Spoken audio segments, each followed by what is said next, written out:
Are we? Did you say we're in the place where like that one dude blew up? Yep. Okay.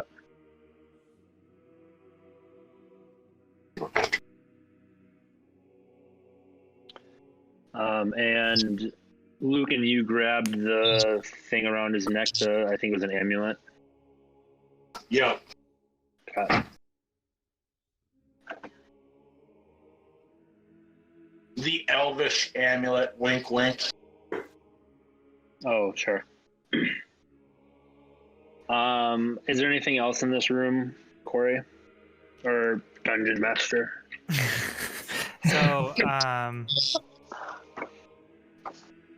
So this room has walls of glazed amber, a floor of red marble, and a rough hewn shaft in the center of it, 10-foot high ceiling. 3 amber sarcophagi stand in alcoves, and above each sarcophagus floats a human skull, wreathed in a green flame.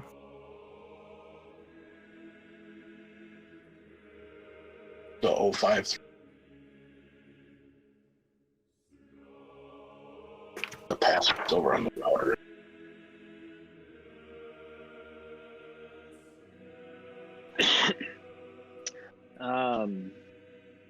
I think we should make our way to the library and talk to the person there. The fox person said said this person can give us valuable insight on how to beat Strahd. Agree. Yep. Are we still in the same room that the guy died in? Yes. Yeah. Can I just like reach out and touch one of the sarcophaguses? Sure. Is there one in particular? The one he was talking to. The one he was talking to? Yep. So as you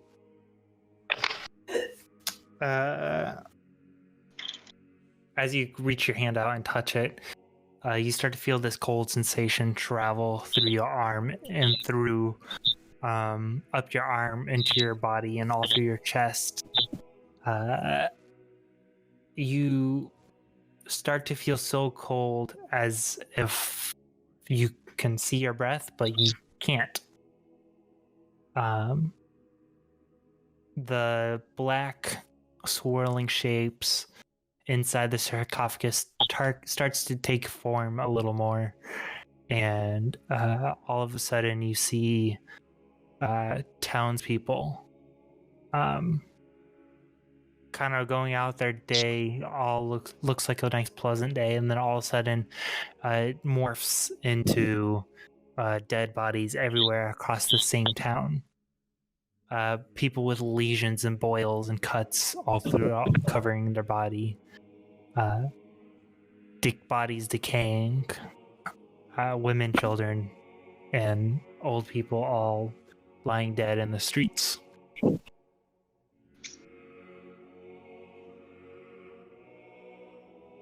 The coldness continues to travel throughout your body.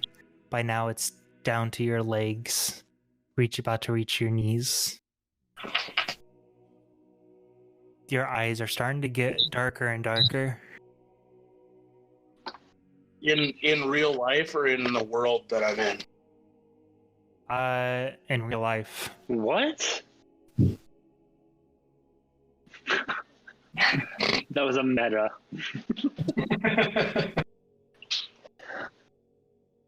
Did I say something wrong? No, Trevor's saying in real life. The fuck are you talking about? Oh. Well, I meant like, because you were describing like I was in a dream. No, you're not in a dream. So like you're viewing this inside the sarcophagus. Like you can kind of see through the sarcophagus layer and that's why you're visioning and watching all this take place.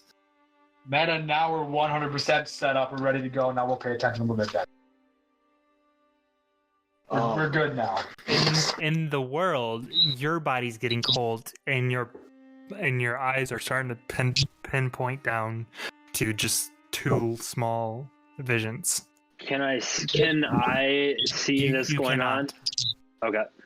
Like, do I see any physical changes to him, or am I like... He's, as of right now, speechless, frozen. Okay.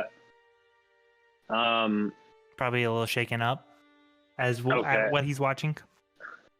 I grab him and pull him away from the sarcophagus. Lucan, let's wait, or let's not meddle with these evils until we better understand them. From talking to the librarian.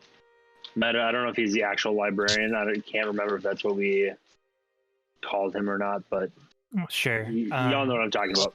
As you pull him off, Lucan, your body heat comes back to normal. Your eyes kind of start to envision like they once were, and now you're just kind of left with this 10% remembrance of a dream of what you just saw. Whoa, that was weird. Yeah, let's keep moving.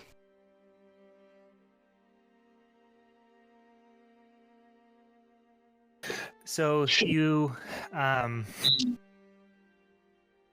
it was a dead end. There's a room back a while, or there's just outside of the sarcophagus room. It's a room with a caved-in kind of wall.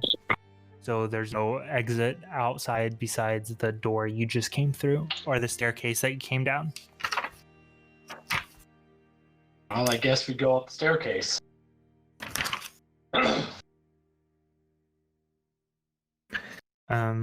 As you guys come back up the staircase, you are left in a room. You notice you remember it was coated in dust. You could tell the movement of how the group went.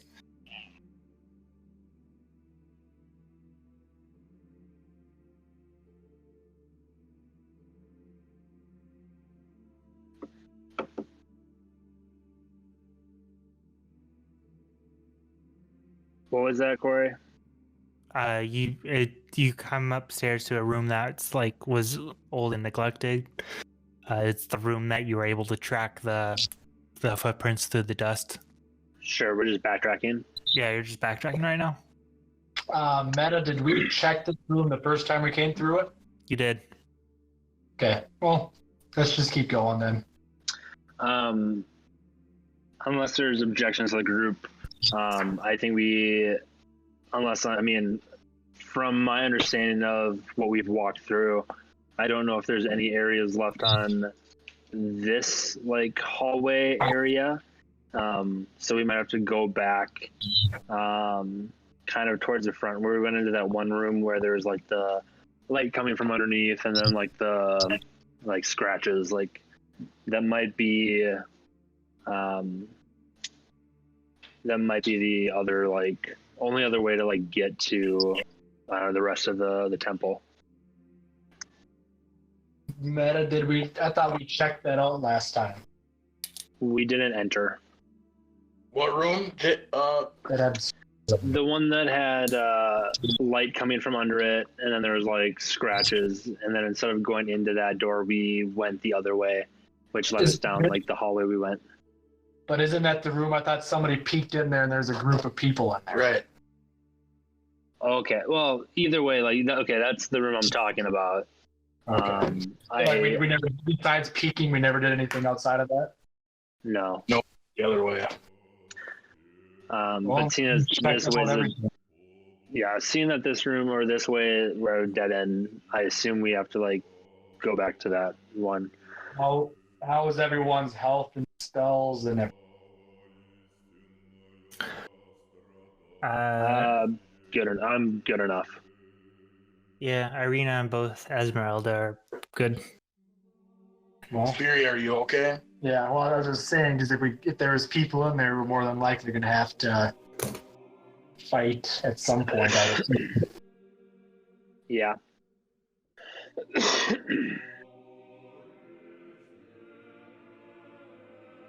Well, if you want to go that way, lead the way. All right, so I take lead and walk that way. So, yep. You go out the door back to the balcony that overlooks the statue in the larger room. Back through another doorway where you have the Amber Goblin left, going down a old hallway, all kind of shattered and broken. Just off to your left is the chapel where you met the Weird dude. The weird dude. Yep. You guys never got the name right. No. Yeah, that's what I thought. The weird dude talking about the guy that died that Trevor took the amulet from. Yep. Going back to another room. That was just you fought some flame skulls there, and then taken a right. You're back to the grand overlook that looks over the kind of temple floor, main temple floor. Can we see that floor now, or is it still darkened? It is still darkened. Okay. I can't remember if the darkness on the statue dissipated or not. So, okay, so let me rewind. So it's still dark, but it's no longer that magical darkness that you have. So technically, you still can't see the statue, even if you have dark vision. It's more than 60 feet away. Gotcha. But just like I gotcha. You can see a little more. Okay. If I was to give like a farmer's wave to Nephron, could he see me? He would.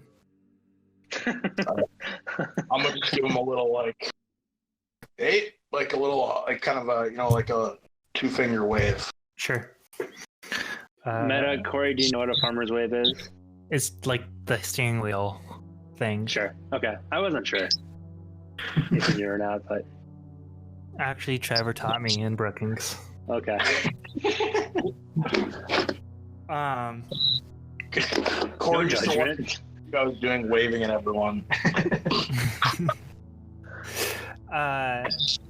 You guys go across the balcony and you come to a double door. Closed, light coming from underneath.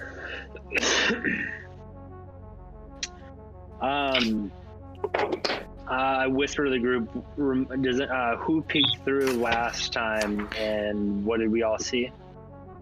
It was me. I thought it was Esmeralda. Yeah, it was Esmeralda. She chimes in. It was me. I saw a group of, like, cavemen in a way. I'm not sure how to describe them. Just forest people of nature. I wasn't sure about the number. I saw at least 5, but How positive are you on that number of 5? Low. It seemed like they wanted to fight.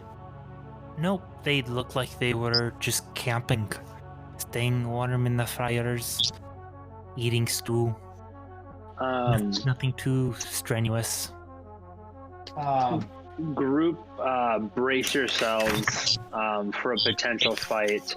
And then I turn and unless somebody quick like grabs me or stop me, I kick the doors open. I tell Nith to stop. Say that again? I tell Nith to stop. I halt. I'm going to... Hold on. I feel like there's like continuity because you're like, I kick the doors open and then... No, he said I said something. Okay, yeah, okay, like fine. I turn and I start to go slowly to like motion it to like, Sure, oh, okay. somebody hold me back. All right. I'm going to cast Disguise Self and disguise myself as the, draw a blank on his name, the badger weasel creature. Nephron? Didn't you do that if you didn't see him? Shit, I wasn't there, was I? No, you are not. Ah, shit. All right, scratch that. So no, Sorry. you're not. Did they reiterate any of this? No, I would have no reason to know what he looks like. Never mind. Scratch all of that. I guess I can't do that. I don't even think they told you about kind of what happened, though. No, I don't think they did. No, we did. I don't think you did. 'Cause I was up with was I up there with Teresa? Was No, You were we- with Irina. Irina. I was okay. Yeah, we were just up there, and I don't think you guys ever said anything to us. So scratch all of that. I know jack shit. We're kicking this door down. Go for it. So I kicked the door down. What do I see? So Myth kicks Wait. down the door, just one door goes flying off the hinge, the other one opens all the way and slams into the wall. You see 15 if you have the time to count. Shorter men and women dressed in this kind of forest garb, furs covered, and they're staring at this 7-foot Thai dragonborn in like amazement. Some of them that were sitting down start to slowly get up. No one's like quickly rushing for their spear or anything. Some One of them time start to approach slowly, kind of cautiously walking up, and then got with cautiousness, but like friendly. what time of day is it?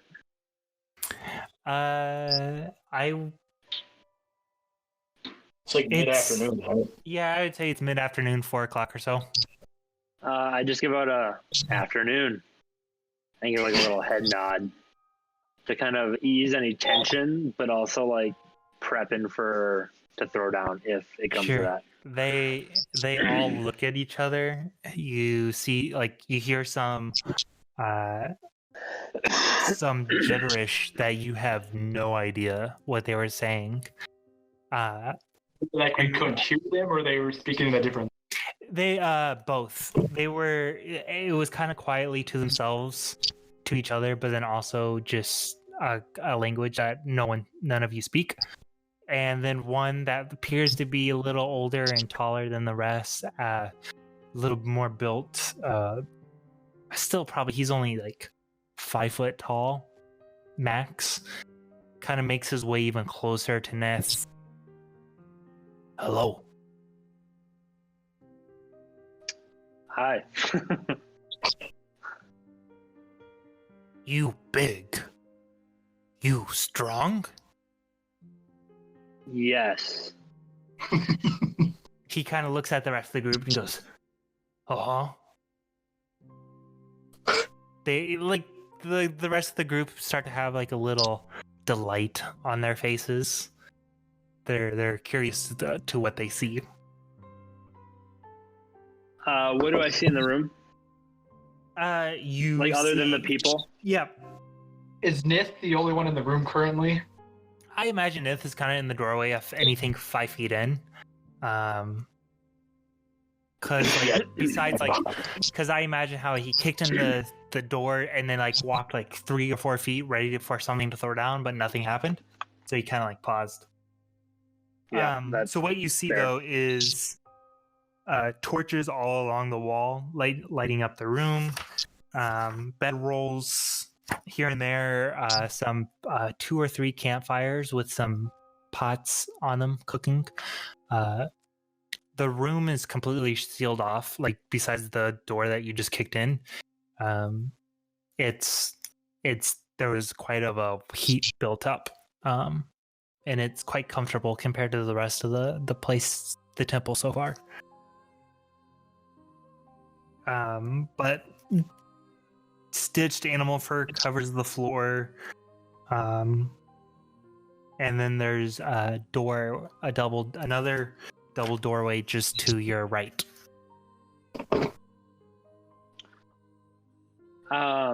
I point to the double doors, like while maintaining like eye contact with like the one who came. I point to the double doors and go, and just kind of give a shrug, like, "What's in there?" But in a very like primal way of communication, almost like a nonverbal way of kind of like pointing and shrugging. He understands, and he goes, "No, bad. Create fire, bad there." They burn, they kill. I then say, you help us? No, we no help. We stay here where it's warm.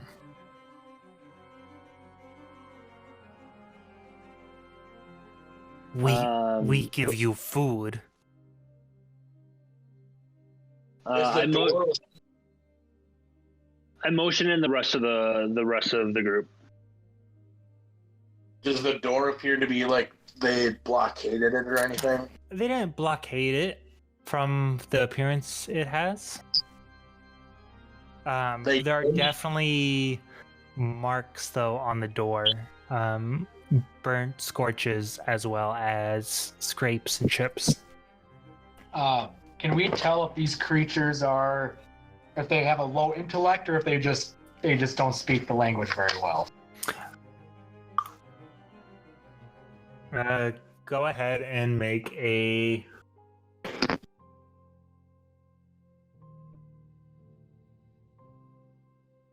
go ahead and make an investigation.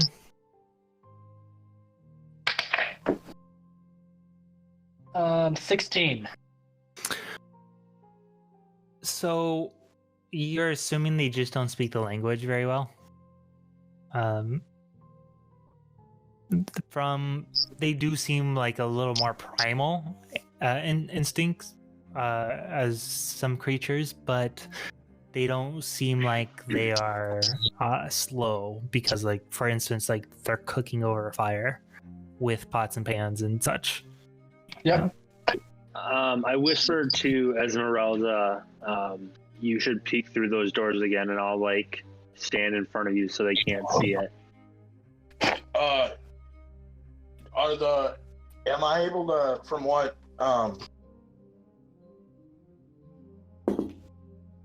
Nephron told us about him defending from people coming into the castle, am I able to tell that these are probably from like Nephron, like shooting like spells and stuff, or do I think it's from something else?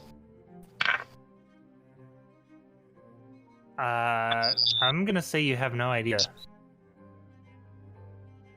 Like can I like investigate them? I mean, you can. To like see if I can tell.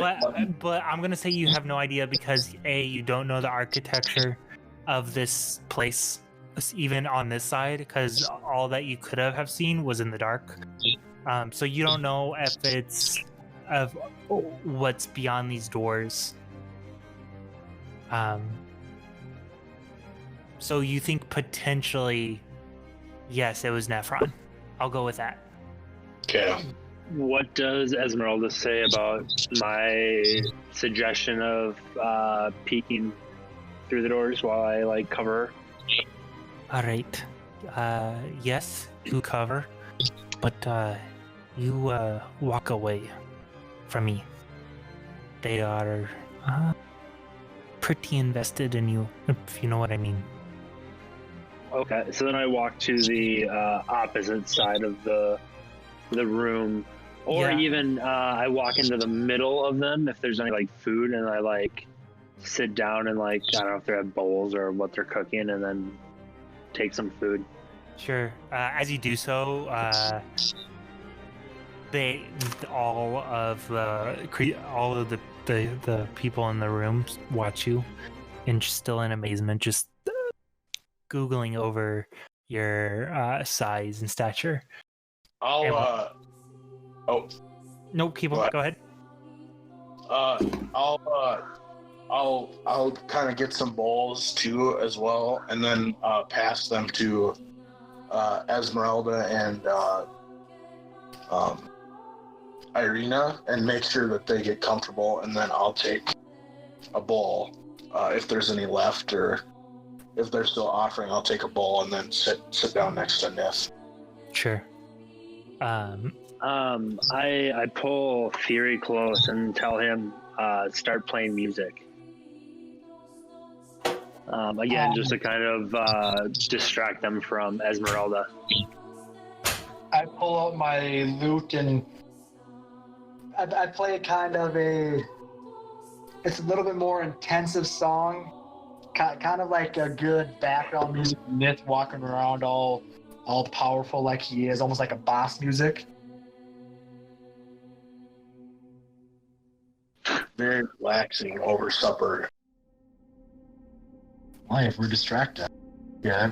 Let me see if I can find something here. Go ahead and make a while you're looking something up, go ahead and make a performance as well.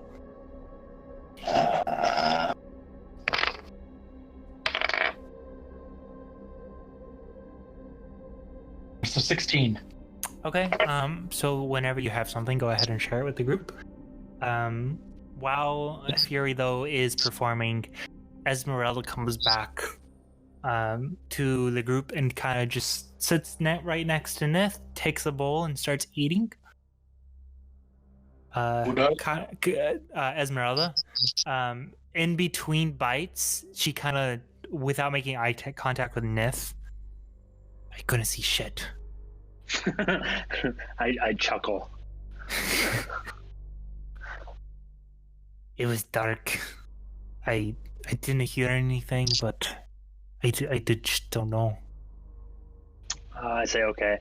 I look to the guy who kind of established contact, who I kind of assume is their leader, Yep. And then ask, has anyone explore building? Are you like talking to them back and like without just leaving words out of your sentence? Oh, this was just my Trevor impression. Yes. Do you do any hand gestures with this?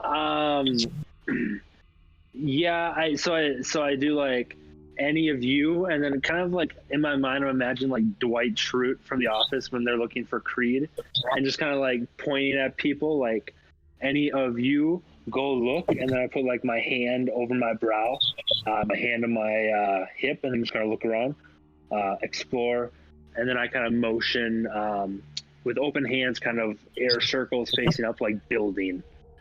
Sure. At first, the leader kind of looks at you puzzled, and he looks at like another gentleman, and they kind of look at each other. They talk to each other in their native tongue, and then the leader comes back to you and, no, too dangerous. I reply, we looking for friend. You see him? He there, go there, go there, go there. No friend. And then all of a sudden the person that he was talking to kind of whispers in his ear, and he kind of like, oh. And then he and then he points back in the back far corner and goes, friend? And at this time the crowd that was like kind of gathering around you kind of spreads apart to show what he was pointing at. And in the back corner is this, you don't know what it was, but just this skinned, mangled creature of some sort. Alive or dead? I assume dead. Fury. I shake my head, no, and then say, helper in book room, and then I kind of like make a book out of my hands. No, we don't go here. And he points to the two doorways. I ask Myth, do you think it would One time, doors open, bad. No go for us. What were you gonna say, Fury? I was going to ask Myth if you think it would help if I talked to them in their native language. Yeah. If that's an option. Yes, it is. I'm going to cast tongues, and I will let Myth continue to speak, but I'll just reiterate what he was speaking. I'm going to touch the guy, the main guy, and I'm just going to reiterate anything that Nith says to him, and then reiterate back to what he said to Nith. Okay. So you're just translating. Yep. Okay. So then I say to the man through Fury then, we are looking for a person who we know as a librarian who is able to help us with a journey or mission, or quest, whatever word works for them. When you said that, you said it so fast, the gentleman got really overwhelmed. But as Fury touched his shoulder and quickly reiterated everything in his tongue, he like totally got calm, cool, and like amazed. But then at the same time, it kind of has this look on his face like, why the fuck were we not doing this before? I point to Fury and go and just shake my head and go, no good.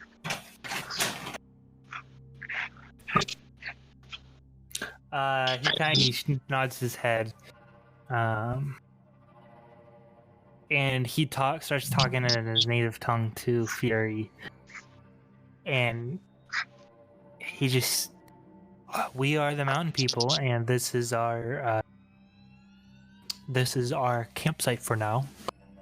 We came in here a few weeks ago, and due to a bad event, we will refuse to explore what goes on here. There is bad magic in the air here, and we don't want anything to do with it. We're just here waiting out this winter storm, and then we'll be on our way through the mountains. I respond and say, I understand that we need to go deeper into the temple.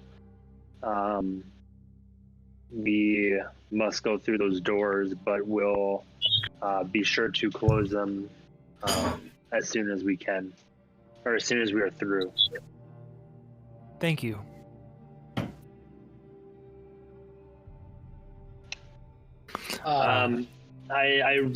Sorry, go ahead. I was going to ask if you could reiterate on what event happened recently. He said something about an event. Could I ask what that event was? Oh, we just tried to explore, and it did not go well whatsoever.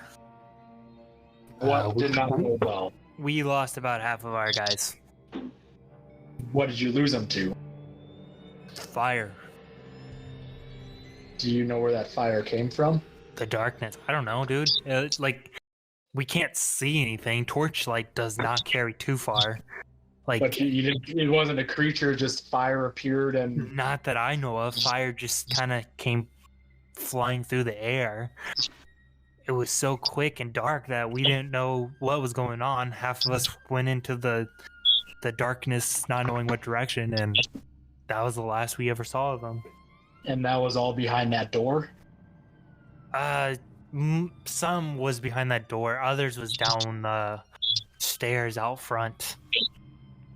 I reiterate this to everybody.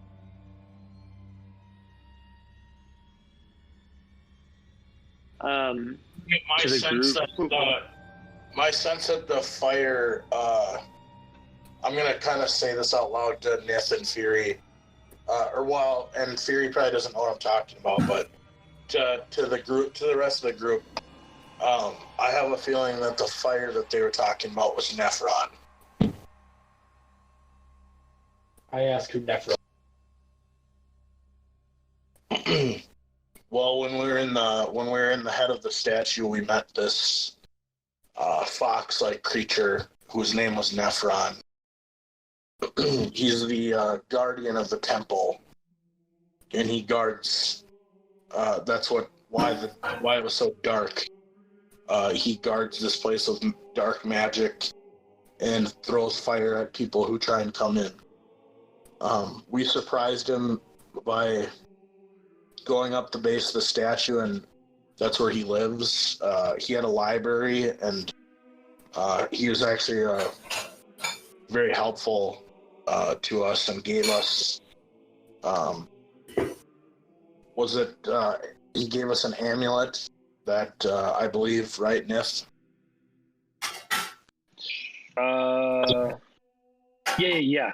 Yes. He gave us an amulet that should help us defeat Strahd, but told us if we wanted to seek even like further knowledge that could help us to go see the librarian that Nith has been talking about. He said that he could not tell us his name, and he could not tell us much about him other than that he would need to tell us that himself. But he did say that he could be helpful to us. Nephron has been here since long before Strahd came to Barovia. He's come and gone. He's very wise, but he said that this librarian is even older and wiser than he is. Why is it the first time I'm hearing about this? Esmeralda kind of chimes in and goes, "'Cause you're Fury."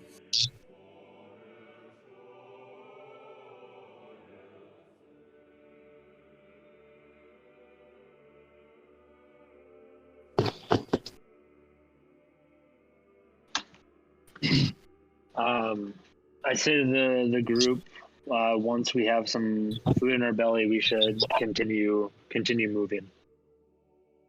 Should you ask him if it maybe Fury, you should reiterate to the guy that it's okay if we open the door. I reiterate what Trevor told me just in a quicker way. I just say, we know the guy that caused that. He's not going to cause that anymore, so it's okay if we open up that door.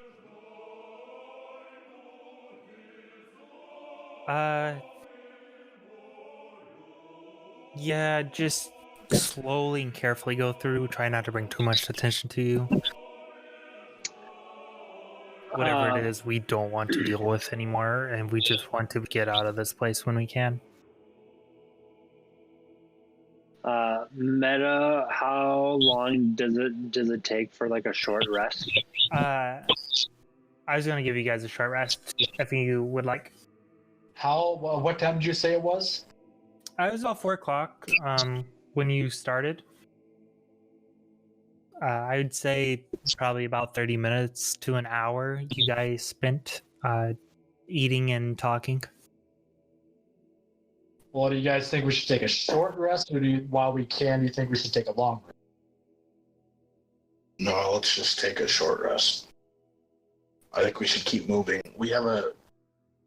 Remember, we have to get back to Castle Ravenloft. A week, yeah, but how long are we on that week? Only a couple days, isn't it? Yeah. We could probably afford a long rest. All I'm saying is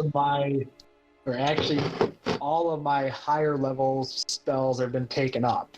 My health is fine, but if you want spells, that might be nice to have. I really don't think we should take our long rest now. Let's go into the temple, see what it is. And I say if we're not going to take a rest at all, if our health is fine, we just keep going right now. No need to take a short rest either. Well, we already kind of did take a short rest by sitting and stuff like that. That's if we get into a fight, Fiora, you just hide. You don't do much anyways. Oh, what a hero. You'll protect me, right? Of course I will, Fiora. Always. You can be my buddy. I went underneath my breath, cunt. We will use the buddy system, Fury, and you can be my buddy. I dibs Irina. Nope, you're my buddy. I don't trust you with her. Whatever. As I flip her off. Meta, what does short rest do for us? So You roll the it dice. heals you a little bit. How long is if we take a short rest, how much does that waste? We've already Anywhere wasted that time. from 30 minutes to an hour to Oh, like yeah, 4 I didn't realize. hours. I didn't realize a short rest was that short. It's short. Well, yeah, I figured a short rest is like half the time of a long. Like usually like a meal is a short rest. Oh, okay. Anything the length of a meal is yeah. What do we roll for health? So up top it shows short rest. Go ahead and click that and it gives you all the information. 1d8. Oh, there, I see it. So if I have 2 classes, do I do it? You would want to probably do whichever one gives you more. Because mine says, okay, so like the one I have is just a sorcerer hit die 1d6 plus 1 for a total of 1. Paladin hit die 1d10 plus 1, total of 6. I'm looking at that same thing.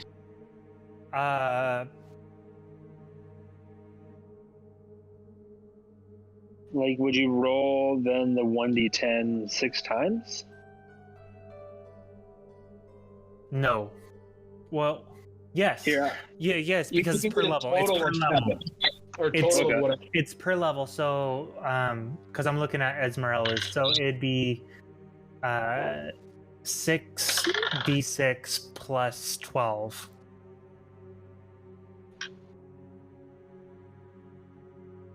And then an extra 1d10.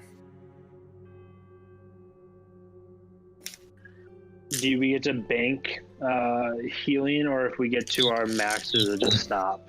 If you get to your max, you stop. Worth a try.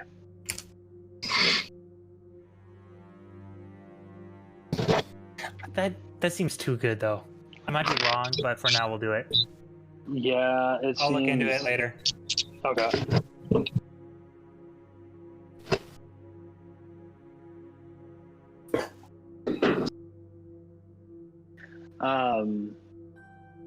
So then I, make my way and kind of motion the group towards the door. All right.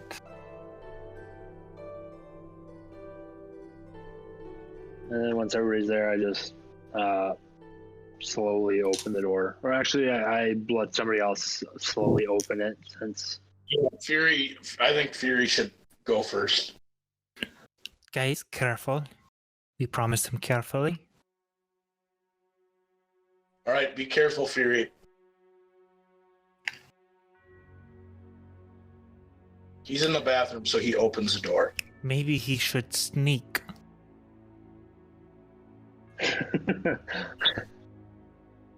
He sneaks. And All once right. he's through, he just sprints across.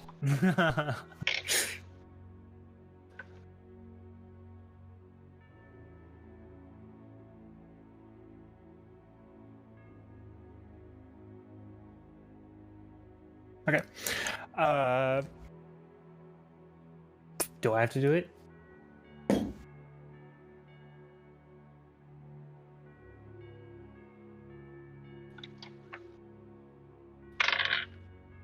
$12 plus 6 is 18. All right. So he opens the door, peeks in, doesn't see anything immediately, and then waves the rest of you in. I'll cautiously follow. I wait for last.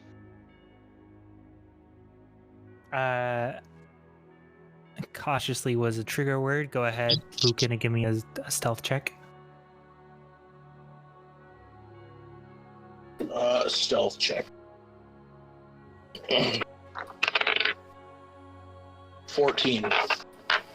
That's good. Esmeralda and Irina follows.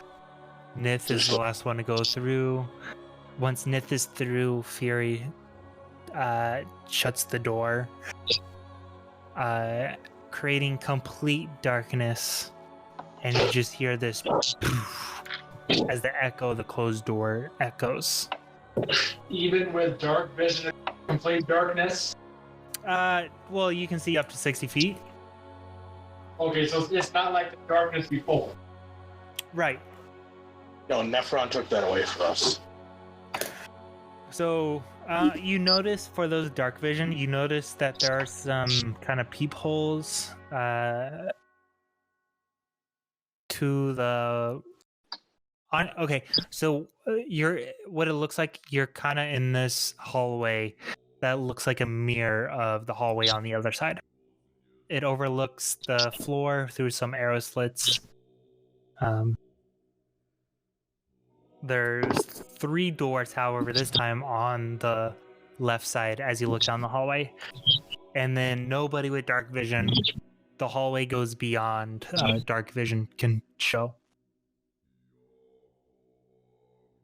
Which is Nith, correct? Which is what? Whereas dark vision is Nith and I? No, you and I. Oh, Lucan and I. Yeah, I can't see shit. Yep, and Irina and Esmeralda can't see anything either. I tell them what I can see. So yeah, which is pretty much what you just said. I tell them what it is.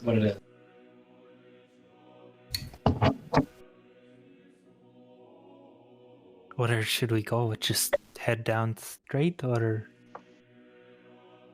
I say we explore everything. Okay. And Esmeralda starts to make her way over to the wall and puts her hand, because she can't see anything, so she's just like walking slowly, dragging her hand along, just seeing what she can feel for. I walk up to Esmeralda and grab her hand and hold it very tightly. Fury, I'm not liking this very much. Fine, you walk around like a blind bitch.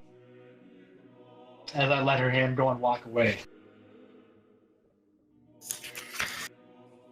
She gets up to the first doorway and she finds the knob, and she slowly opens it, peeks in.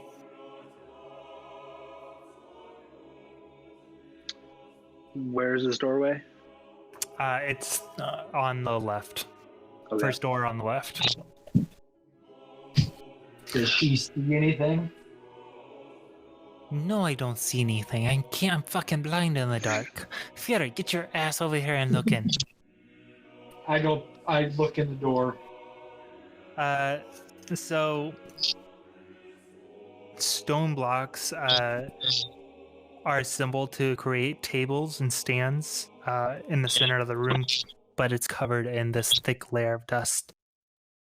Also, I say, God, I'm a dumbass, and I pull out my sword and light it up a little bit. All right. Yeah, light travels.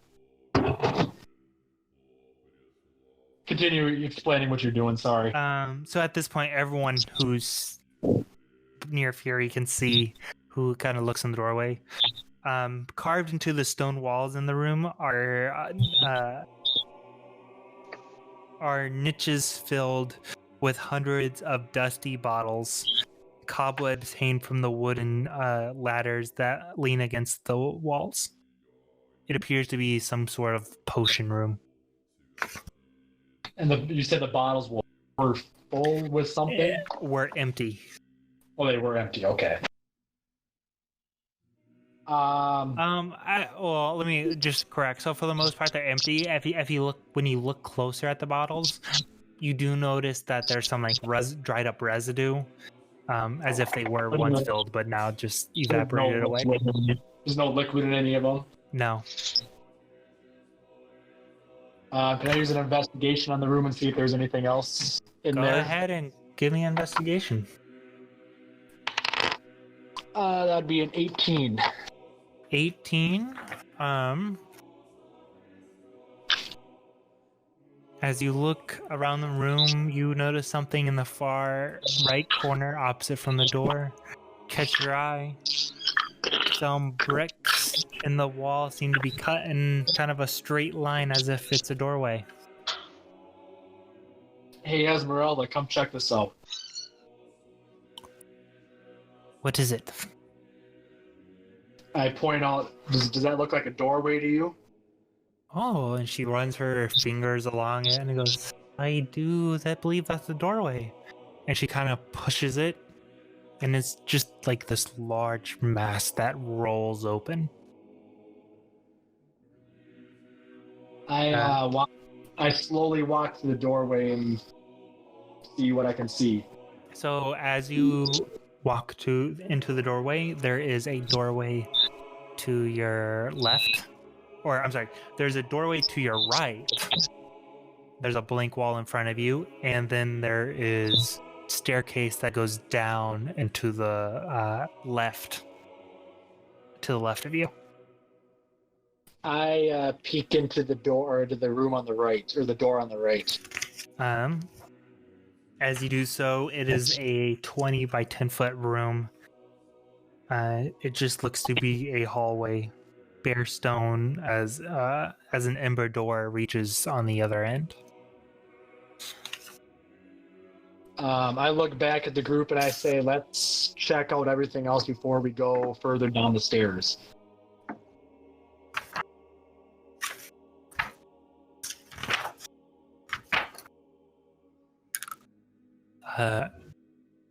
I'm okay with that. That's entirely up to you guys.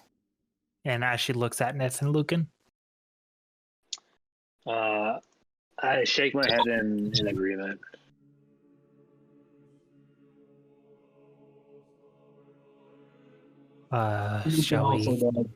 Shall we go through this hallway here, or shall I go back to where we came from?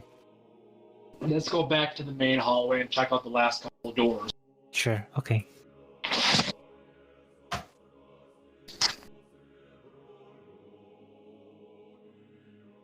Just pulling up something. Okay. All right. As you guys go back, make your way back to the hallway.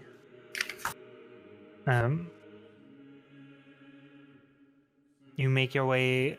Fury's kind of leading the way with as shortly behind, since he has the light source. You come to about the middle of the hall, and just to your right is that middle door. As well as at this point, you can now see the other end of the hall. See two double doors. You see a double door, French doors, two doors, however you want to say it, at the end of the hallway, closed. I again slowly peek into the door that's right next to. All right. So as you open up this middle door, sure enough, it's just the hallway that you saw from the other end. There is, in front of you, is another amber door that was left open. And then you can see beyond that is the stairway going down and to the left. Well, I shut that door and I keep moving on. All right. The next. You go to the last door on the left. And as you open it,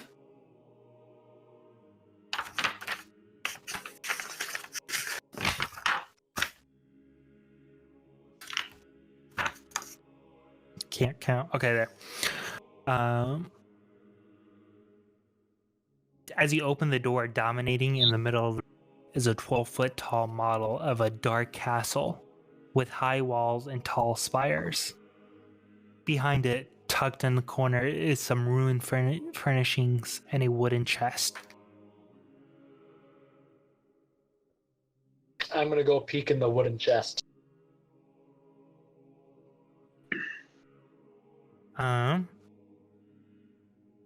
As you go over to the wooden chest and peek into it, as you look in, it has a old map case. What's a map case? I'm sorry? A tube. Like a tube. It's like it's like a tube. Oh, so it's nothing. It's just a case of. Like, you ever see National Treasure? Yeah, so like when they have the document. Yeah, that. Okay. So it means nothing. That's all that's in there? I'm not done yet. As you open up the map case, obviously there's a map, of some building. You're not 100% sure. From a quick glance of what's it to, it's not labeled in any way.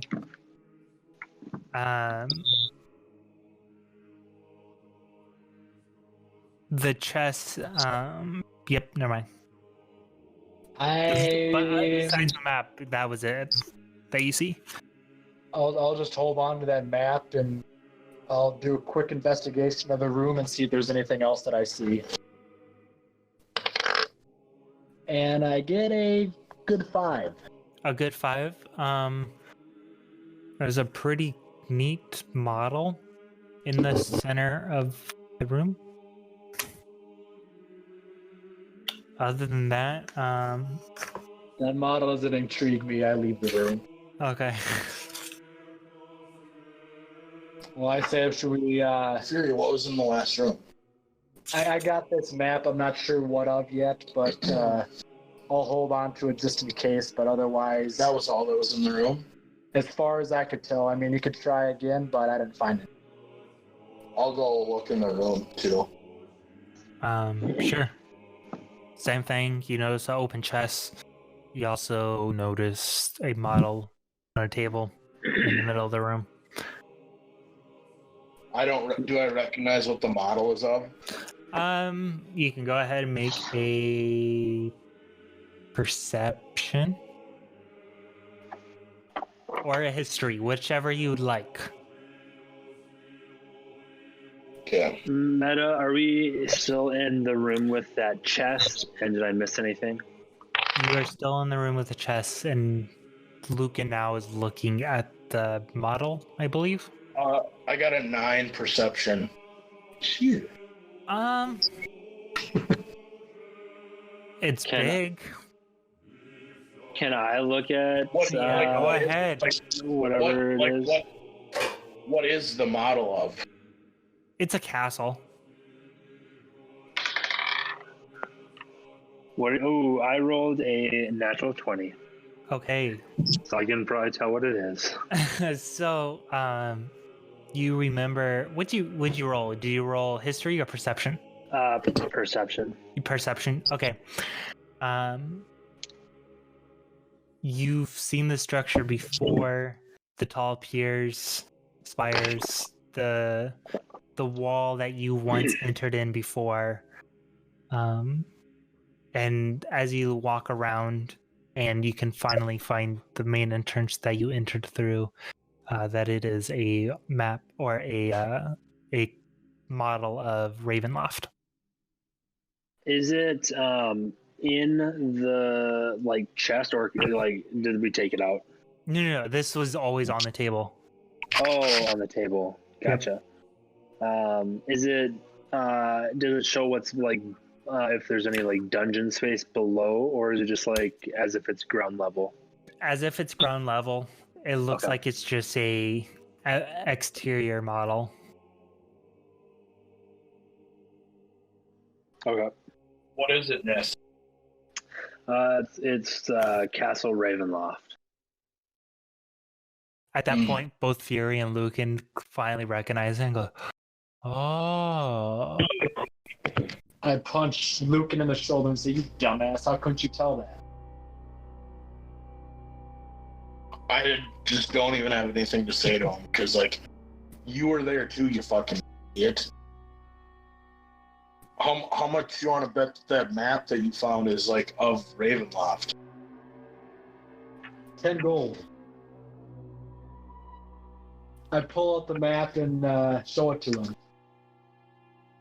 Everyone, go ahead and whoever's looking at it, a perception again. Natural 20. 16. 4.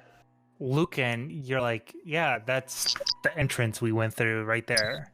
As you point out the grand foyer of Ravenloft. What's your proof? Look this is right where we went through. This is the dining room that we ate in. With my 16, can I tell for sure that's what it is? Oh yeah.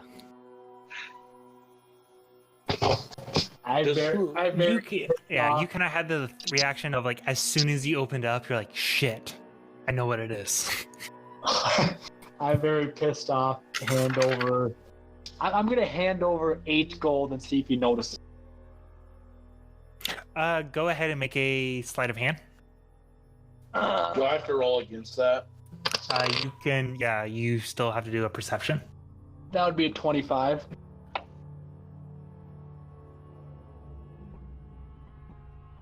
Or Can I roll insight. perception? Perception or insight. I'll do insight.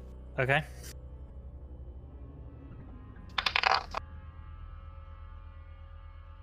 Also 25. Really? Yes, also 25. So let's do. Wait, I lied. I didn't. That's not 25.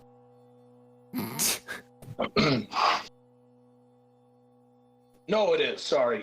What's 17 plus 7? 24. Okay. 24. Jeez. Fuck it. I just could not. Yeah, so Lucan, you take the 8 gold. You don't even count it. You put it immediately into your bag. Yep. Yeah, I don't think you won a bet yet against me. Shut your whore mouth as I slowly walk away towards Esmeralda.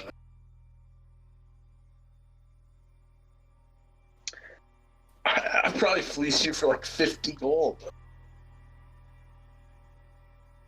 Yeah, you can still fuck off. What's all in this room? It was just the model in the chest. Has anybody looked in the chest yet? Fury pulled out the map from the chest.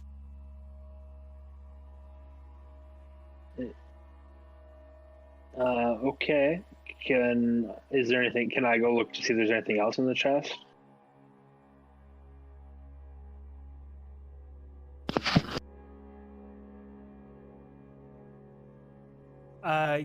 You can go ahead and give me a perception as you look into the chest.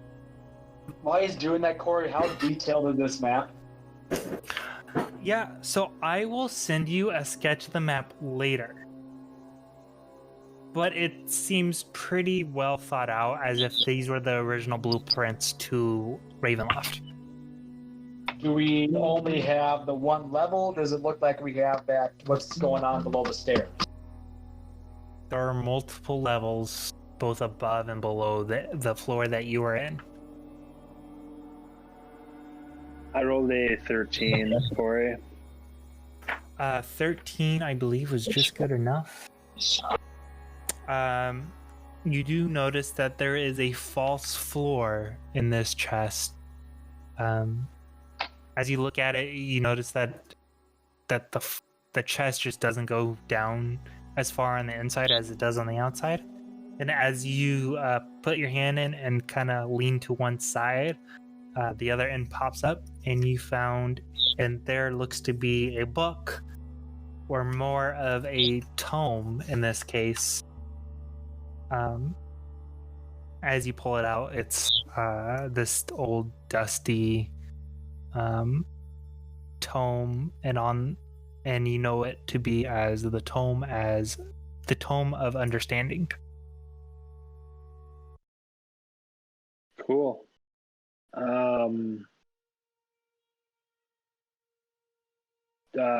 Does it? I assume I have to like read it to learn stuff. This book contains intuition and insight exercises, and its words are charged with magic. If you spend 48 hours over a period of 6 days or fewer studying this book, the contents practicing its guidelines, your wisdom score will increase by 2, as does your maximum for that score. So even if you already have a 20, the max, you can still go up 22, which is pretty rare. And you said, what was the? Yes. Did you say like some sort of time on that? So I you think have it to said- spend 48 hours reading it in a 6-day period. Okay, I'll just put it in my bag. Sure. And you said Tome of Understanding? Yep. Okay.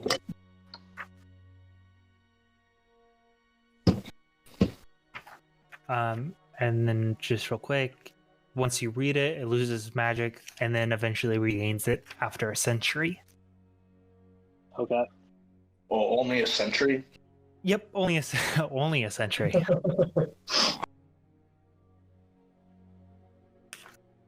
And that was it for that.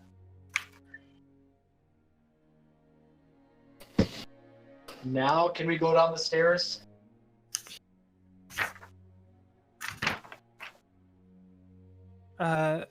Fury, there was. Don't we want to go through the double doors or Are there any other doors in this room? no? You can go ahead and make an investigation.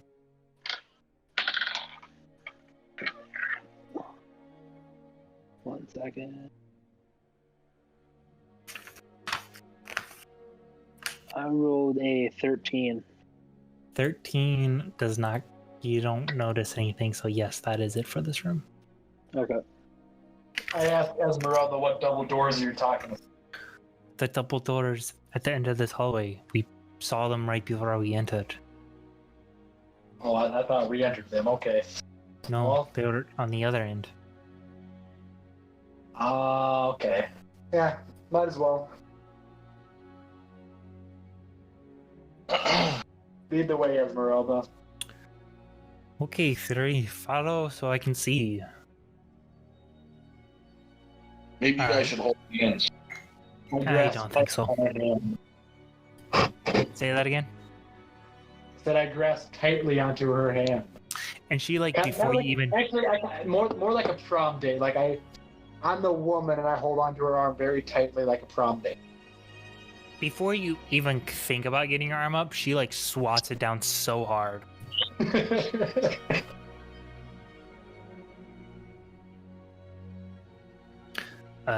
But you guys leave the room and you go to the left, and now you're at the opposite end of the hall from what you once entered, and before you are double doors. Who wants to go first? I'll go first. All right. Thanks for being so brave. I go slow. I don't barge open. I peek in there and see what I can. Go ahead and make a stealth. Where are we at? Like, where are we headed? You are at the opposite end of the hall from where the like cavemen were. Okay. I rolled a 17.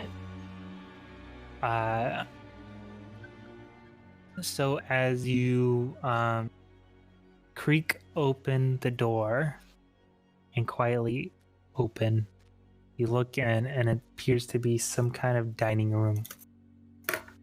Nobody or nothing in there. Hold on.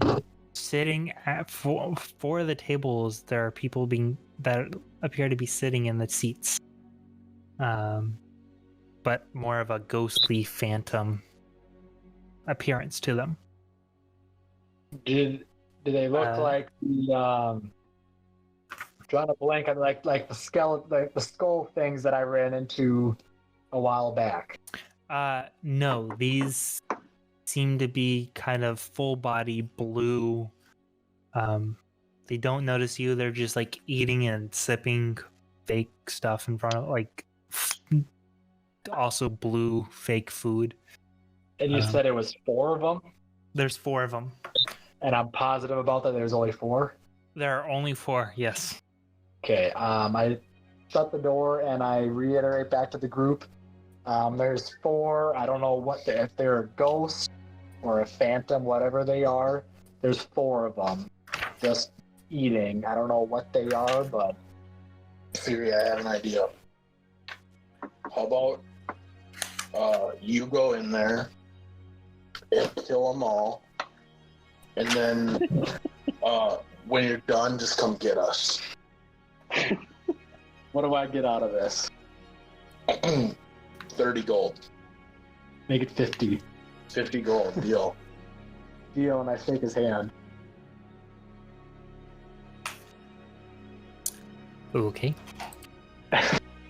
Anything from the dungeon master? How would you like to do this? I'll hand Fury 50 gold and say good luck. I'm going to enter the room, and as I enter the room, I'm playing my lute, and I'm acting as drunk as I possibly can. Like I look like a lunatic almost, but I feel like if somebody saw me off the street, they'd think I was some drunk. And I walk into the room playing my lute. Not really any tune, just kind of random ass things. Like I picked up the lute for the first time ever, and I'm just wandering in there.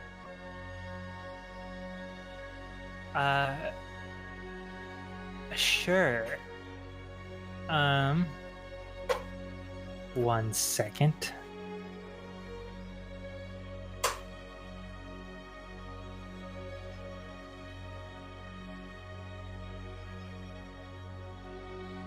Go ahead and roll initiative.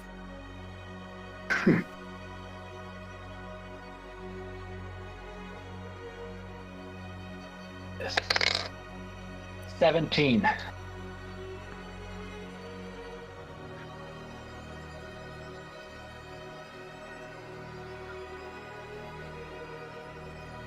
Hold on 1 second. Did he, Meta, how did Fury enter the room? Sorry, Very drunkenly, like acting like I was drunk, playing the pan flute, like nothing in particular, just kind of blowing into it and acting like a dipshit. How is the door? Like, did you like sidestep into like the door only halfway open, or did you like kick it open type thing? I will leave that up to Lucan. I walked into the room. What Lucan did with the door afterwards is up to him. I imagine it as like it swung open and then started to swing back. I'll leave it like cracked, and then I'll be like cautiously watching Fury and what he's doing, so that if I need to go and help him. Sure.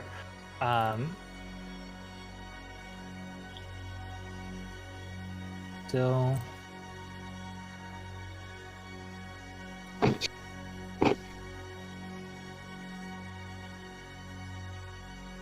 all right. So as Fury just barges in a stupor, playing his lute, 4 flaming skulls that appear to be torches on the wall come flying off. You said it wasn't the skulls. The things you saw were not the skulls.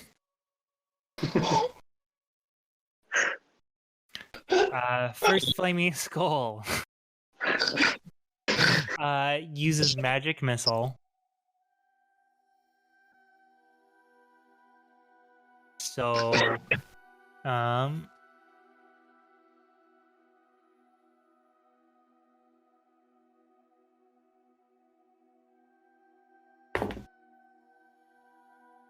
18 to hit. That hits. All right. All 3 missiles are going at you. So first one, fire damage. All right. So cut in half. So 1 damage on the first one. 2 damage on the second one. And 1 damage on the third one. And you said there's only 3 of them? 3 flaming skulls, yes. Second one does fireball. Cut in half again. All right, 11 to hit. That does not hit. Does not hit. All right, third one. which is even lower as before. So, yeah. Fury, So- it is your move. Keep in mind, they haven't attacked yet. The 4 phantoms that were sitting at the table looked Are at they you humanoid? when they barged in and were like pissed, and now they are also coming at you. Are they humanoid? They are humanoid. I am going to cast a charm person. They are Am I- undead. Does it matter? I'm sorry? I don't think that matters. It's just a humanoid you can see within range. Okay. Sure, I'll give it to you. Oh, wait, I'm sorry. Condition immunities charmed. So they cannot be charmed. They cannot be charmed. Okay, well, okay, scratch that then. How far away is the door? 10 feet? I say fuck this and run out the door and shut the door. Alright. I hand back Luke and his 50 gold and hand over 50 more gold. What did you see in there, Fury? As you ask this question, 4 phantoms come flying through the door that was closed. Just pops through the wall. Fury, I still gave you your action since you didn't use all your movement. Okay. Give me a second here.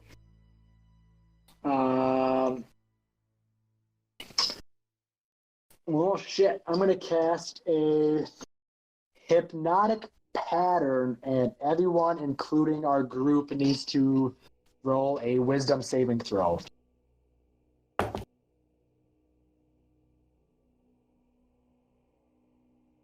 Is it just the 4 skulls that came through, or is it all 8 of them came through? No, it's so there's 3 skulls. Or, There's 4 3 skulls and phantoms. 4. Only the All 4 of them, or phantoms just came the through. skull? Okay, so the skulls are still in the room? Skulls are still in the room. Okay, so this should.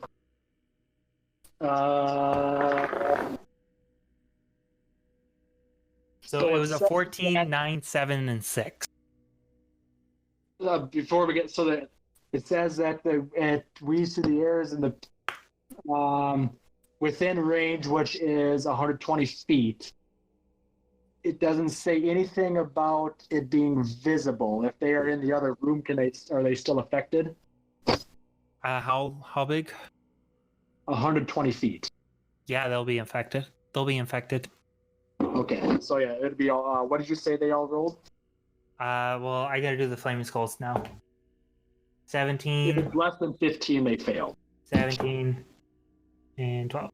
So, three of the phantoms and 1 of the flaming skulls failed. Okay, the rest of them are good to go. The other ones are just in a stupor. Okay. What does that mean? They're staring up at the pattern and they're doing nothing. They're just staring at it. Okay, is there an actual thing for that? Like what that's called?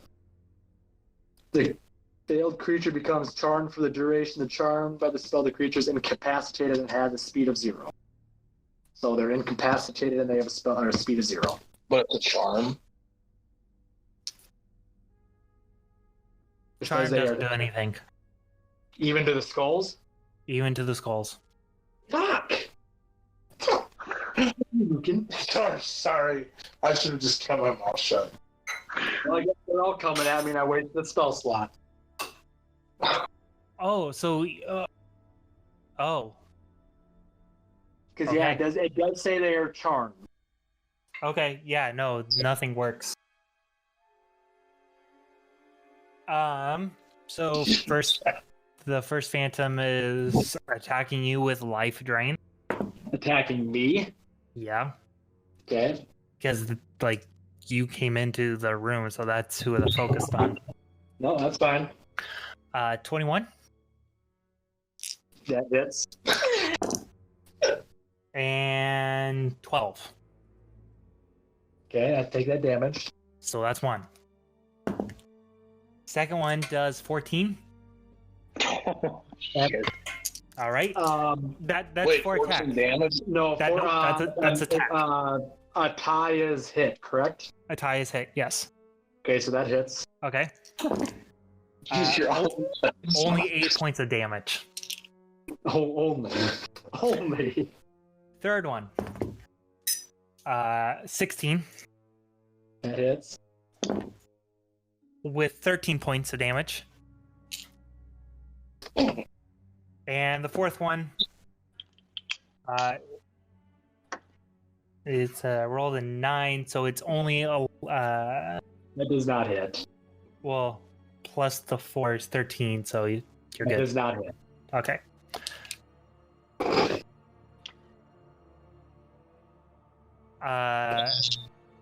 Everyone else in the group is surprised, so they will not have any action if they'd like to this round. We will go ahead back to top of the order. Flame and Skulls are in another room. Fury. All right. I'm gonna number 1 to response to all of them. I'm gonna cast Hellish Rebuke. All right. So I am going to whatever the nearest phantom is. Hold on, I gotta pull out the die here. Is this the 10 here?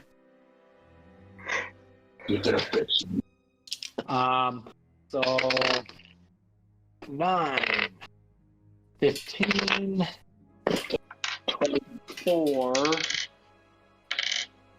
So the nearest phantom just takes 24 damage, just straight up.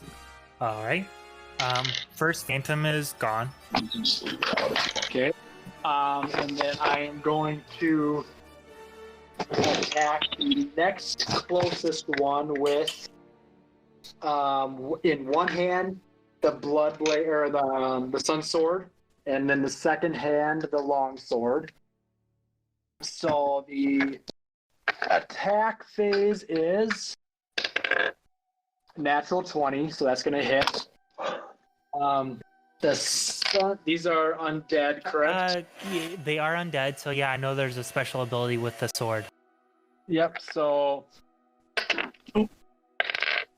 9 plus 1, so it takes 10 damage.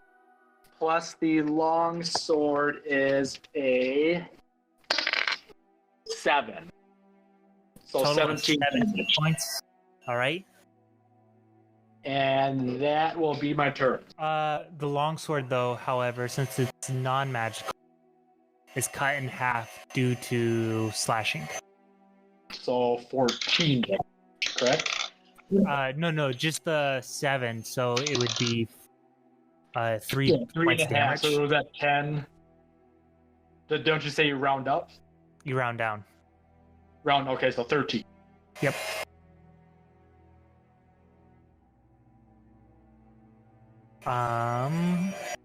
It is now the Spectre's turn again. Oh, you didn't roll attack though. I did roll an attack as a natural 20. Oh yeah, that's right.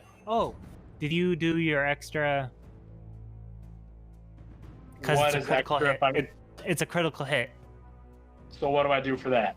So you re-roll everything again? No, you just add on. So,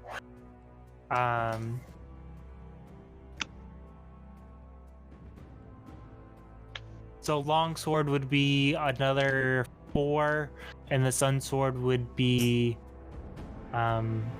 another 8. I'll add that onto it then. Are they dead? Is that second one dead? The second one is dead, yes. Okay. Well, then I'll call that my turn. All right. There are 2 left. Actually, if anyone else is going to attack, go ahead and give me a initiative roll. I rolled a 3. Okay. I rolled a 16. All right. Sorry, 7. Sorry, 18. All right. There's not. I didn't know if you were going to beat my 3. Glad you clarified. 4 and a 2. Wow. All right. So, Lucan, congratulations. You won the highest roll. You are up. Have any of them been damaged? Zero has The other two have the not. 2 No. left have not been damaged. And it's 2 phantoms. They're technically specters, but they look like phantoms. Yeah. Is there opera music playing? It is a choir. Yes. Okay. It's a Russian Orthodox choir, actually. That was a Phantom of the Opera joke, but it's okay. Oh, We'll sorry. continue. No, I did it's not fine. watch it the other day, FYI. I don't know what that is. It's a musical. So Lucan, That's a go really ahead. fantastic. Tell me what you're doing. I'm going to shoot an arrow at. I'm just gonna shoot. I'm gonna attack twice at the nearest specter. Sure. Go ahead and roll. Damage or attack. Okay. The first one is a 9. Miss. And the second one is a 19. 19. Okay, so 1 hits. Go ahead and roll damage on that one that hits. Okay.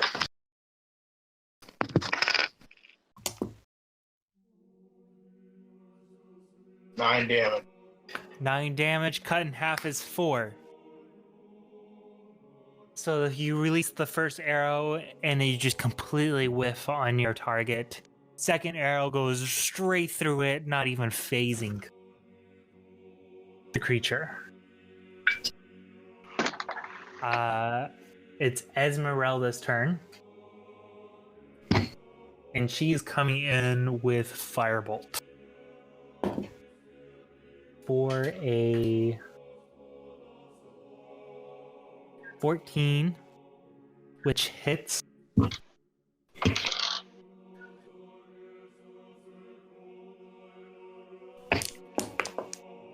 And shit. 4 points of damage. She was attacking the same one that Lucan was. Nith, it is your turn.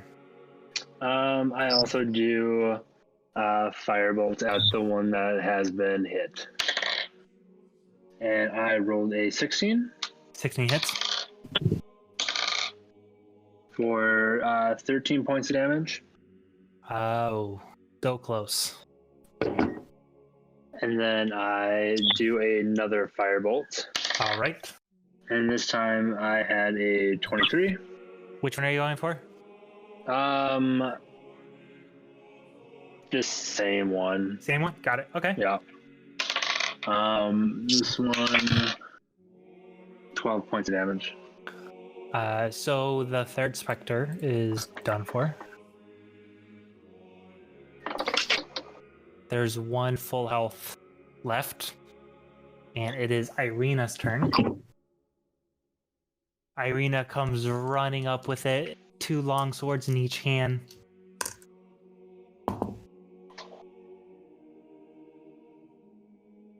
With a 5 plus 7 is 12, which is just enough. 10,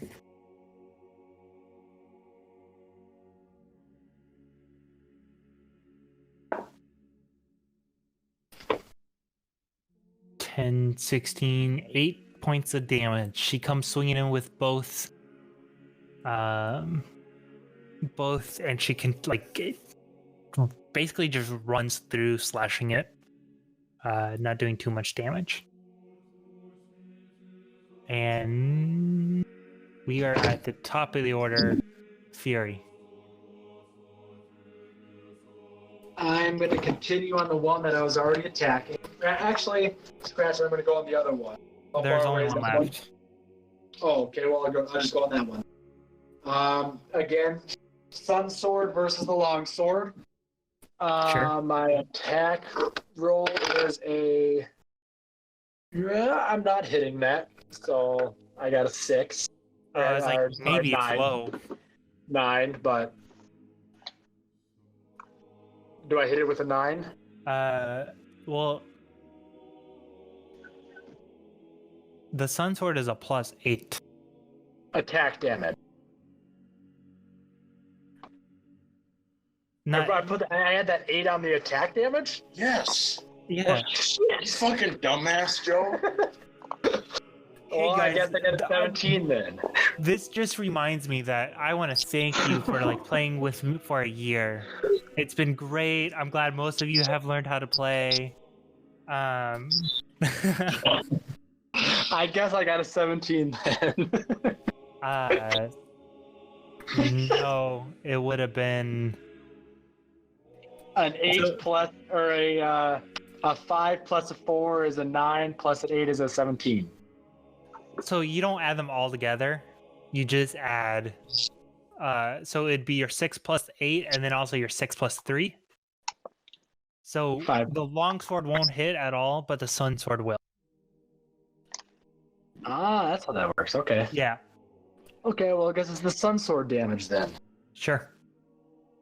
Farrah's over here laughing at me. You can eat my Just ass. Joe, it says damage 1d8 plus the number. Shut your ass. Alright, so the sun sword is a 8 plus a 4, so 12 damage. All right. What is the actual sun stat? What do you mean? Say, The damage, you mean? right. 1d8 plus 5 plus another 1d8 to run down. Okay. So 2d. Technically, yes. You guys good? Yeah, we're good. Okay. Yeah, I'm just explaining this rocket science to Joe. Sure. Apparently, I don't understand attack phases. Like I said, you've only been playing for a year. Granted, I'm also like 6 glasses of wine drunk, so it's fine. Gotcha. Spectre's turn, and since Joe just swung at him pretty closely, the Spectre will be attacking him with a. It is using life drain, so that is a 16 to hit. Yep, that hits.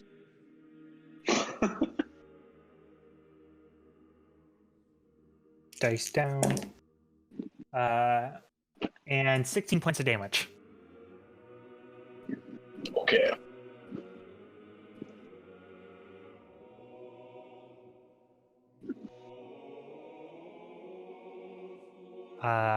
Go ahead and give me a Constitution saving throw.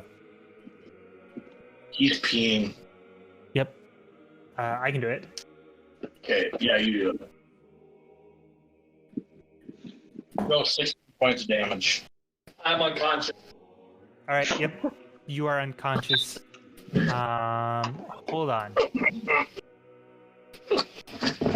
Let me. So this reduction lasts until the creature finishes a long rest. The target dies if this effect reduces his hit points maximum to 0. Oh, you're okay. You're good. No, you were dead. Die? Trevor's getting nervous over here. No, he died. Like dead? Dead because he got reduced to 0 on a life drain. Like create a new character of dead? Yep. No saving throws. Joe! Hey, remember, you're the one that bet me this. Oh my gosh. Rod's gonna be pissed.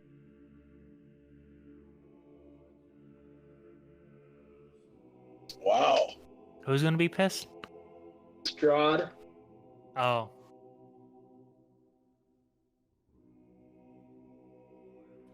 Do I see Fury go down? You do. You all see Fury go down, lifeless on the ground. I'm gonna rush over to him and try and use the green gem on him. Remind me again what that does?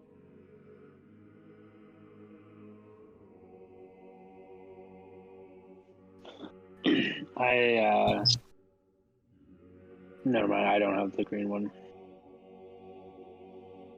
So yeah, it was Lucan's turn actually. So Lucan goes running over. I'm just kidding. I don't do that.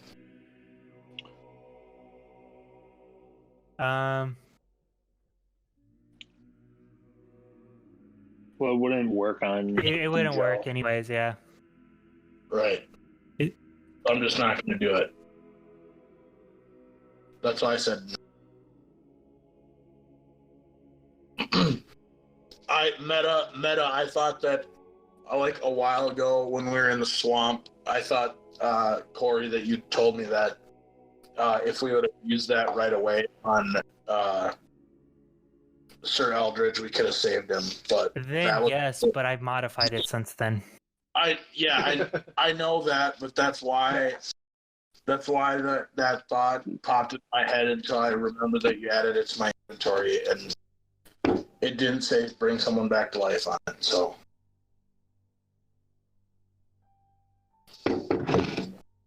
I was just explaining myself there. Yep.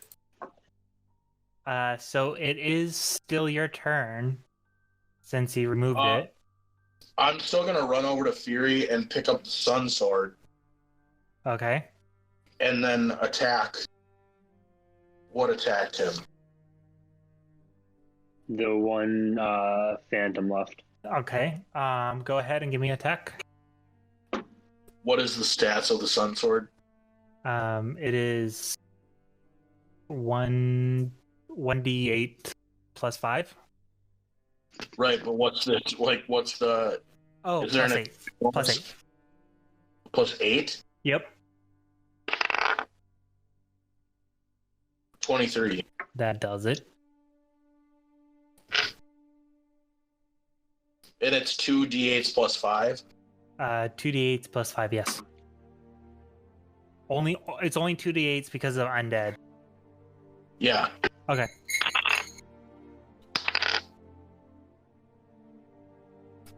That is 12 damage. How do you want to do it?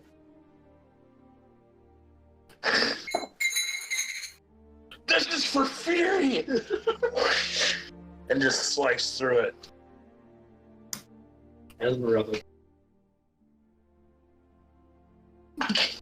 Can't believe it. Yeah, so you guys are out of combat.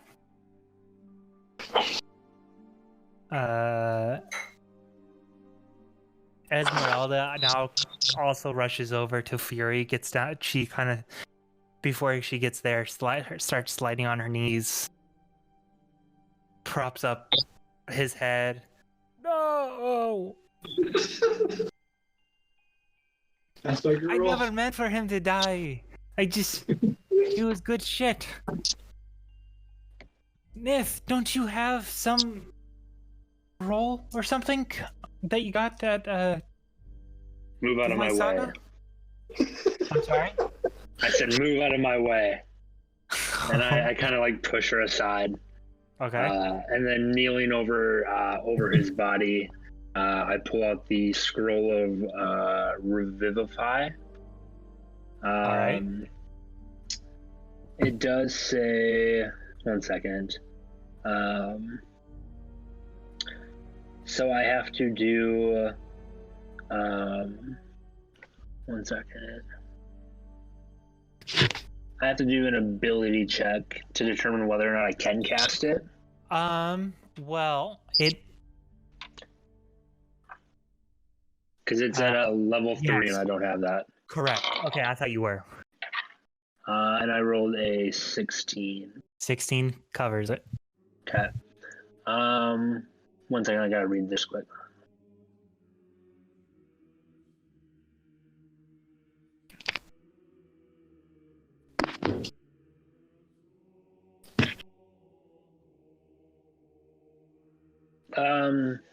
So I go ahead and I read off the mystical cipher in I'm gonna say in celestial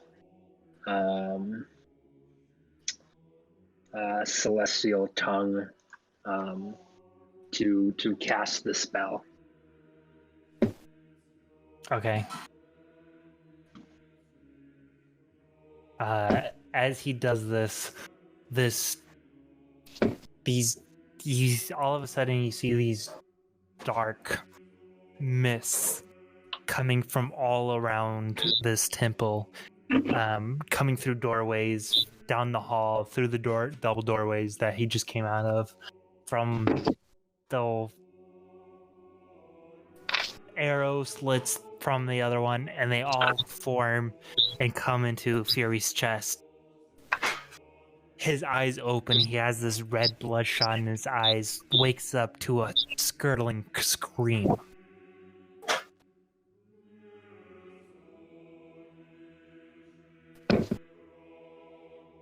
Like Fury screaming? What? Yes. Fury screaming, or he hears a scream? Nope. He is screaming as if he just woke up from a nightmare. How high pitch is the scream? That's up to Fury. Michael Jackson just jumped in a negative 20-degree pool, and his balls jumped up in his chest. What does that sound like? I can't get that. I literally can't get that high. Like a 2-year-old girl that just saw her mother get murdered. Like a very high squeal, very high pitched squeal. It's like Barry Manilow. Higher than Barry Manilow. Barry Manilow is my man. For sure, higher than Barry Manilow. As Fury wakes up screaming, the words on the scroll fade away, and then the rest of the scroll crumbles to dust. I look over at Esmeralda and ask her, "Are you crying?" No, he's never crying. Looks like you've been crying. Nope, never crying. I did have a miss for you, but wouldn't bring up tears. Did you say I missed? A miss. Oh, okay.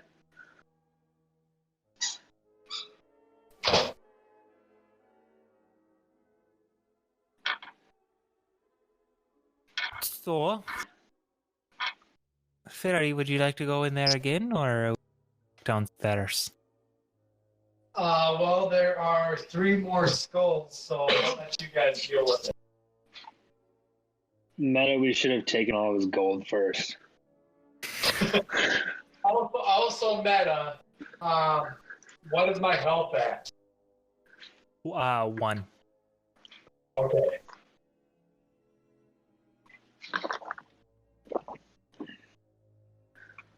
And your max is 1. So, like, since life drain, it all, like, as it removes health points from you, it also removes your max health points. It removes that what? Your max. Your max health points as well.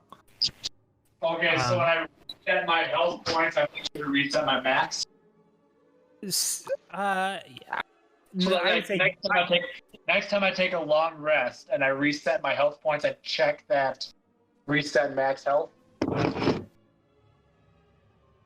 I don't think so. After he takes a long rest, his max HP would go back to normal, wouldn't it? Yeah, it would go back to normal. So what do you mean it resets my max HP? So, like, right now you have your HP is 1/1. You're 1 out of 1, Fury. So if you take 2 hit points, you're dead. Okay, so when I take my next rest, what am I at? You're back up to your max 45. Okay, I got what you're saying. Okay, so until I take my next rest, I cannot get any higher than. And you can't take more than 2 damage, otherwise you're dead. Yeah, Okay. because you would lose I got twice as much of your max. Yep, I got what you're saying. So if you only took 1 damage, you'd be unconscious. And if I took 2, I'm dead. Right. I got what you're saying. Okay, we're good. All right. I mean, sure. I get what you're saying now. We're good. All right. Do we know, or like, I'll maybe just ask, Theory, how do you feel?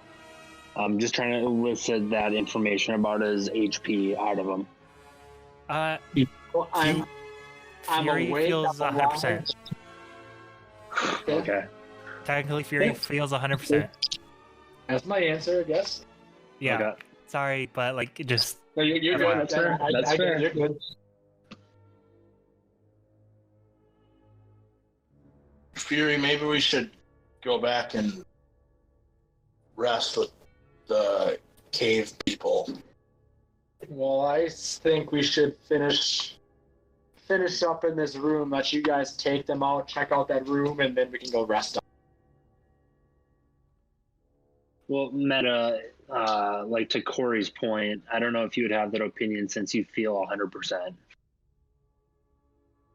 I suppose. Well, if that's the yes, I suppose if that's the case, I say Okay, the exact same thing, except for let's go take care of the rest of these. Meta, does the life train, does the max HP thing still stand since he was technically completely dead and then brought back to life? yes.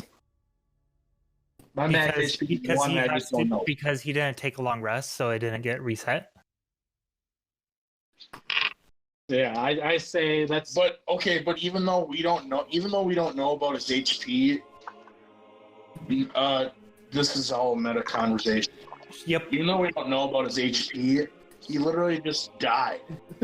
Like, I don't think it's like beyond belief to think we should maybe just like rest and let him get back up to full strength. Like, even if he thinks he's okay. Meta. That's like somebody getting in a car accident and then they say like, "Oh no, I don't need to go to the hospital." Meta. Yeah, but honestly, if he didn't have life drain, if he would have just like been unconscious and rolled in, like, let's say he had 3 saving throws and then had 1 HP, like, we would continue on. Like, I agree, I don't want the Skrull Revivify to just kind of be wasted, because if he takes 2 HP, it more or less will be wasted. Like, I obviously don't want that either, but like, truthfully, like, we wouldn't take a rest. regardless of what you guys think, Fury's stance on it is his life does not matter much, so he does not care all that much. He would say let's go. Let's keep going. Finish this room and then we'll deal with it later. Unmeta. Yeah, unmeta, I think it's more realistic, or I guess this is still meta, realistic at like the maximum, just to say like, why don't you just like hunker in the back and take it easy. Well, and if Corey says that I feel 100%, I'm going in there. Yeah, unfortunately.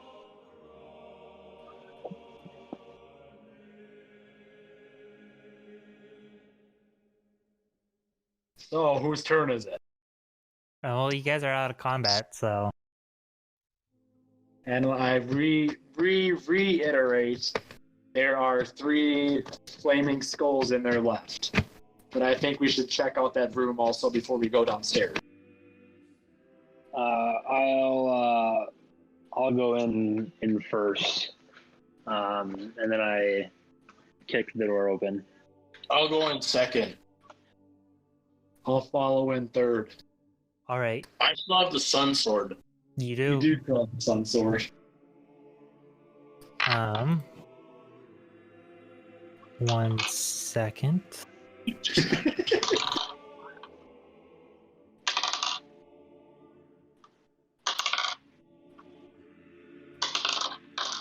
All right. So,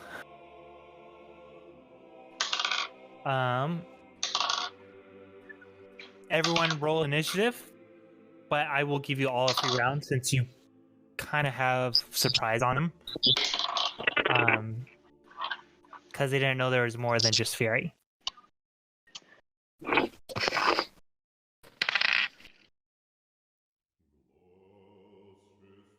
You want us to give them to you? Yeah, go ahead and give it. I had a 14. I had a 7. I had a 17.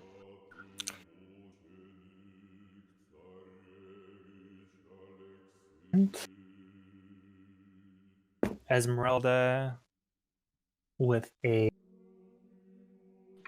24. And nice. Irina with a 4.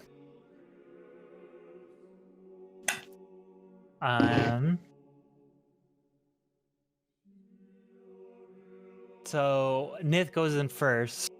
So we'll still have you with your attack. You can attack first. Do they see me, or like what's their position in the room? They're kind of like floating in the room. More for the room, they're like all on your half. Okay, are they But like like they're spaced out. okay, so I want to do however many I can get. At least I would try to position myself to get, all 3, but try to get at least 2 of them in a 15-foot cone. And Yep. then cast color spray at a level 2. I will give it to you. You have all 3 in a cone.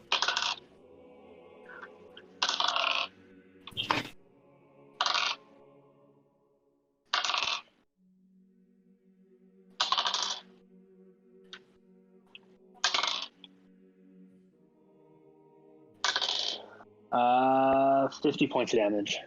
What kind of damage is this? 8d10. No, like type. Oh,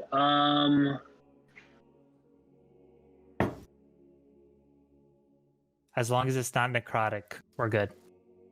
it doesn't say. Doing, you said color spray at a level 2. Yep.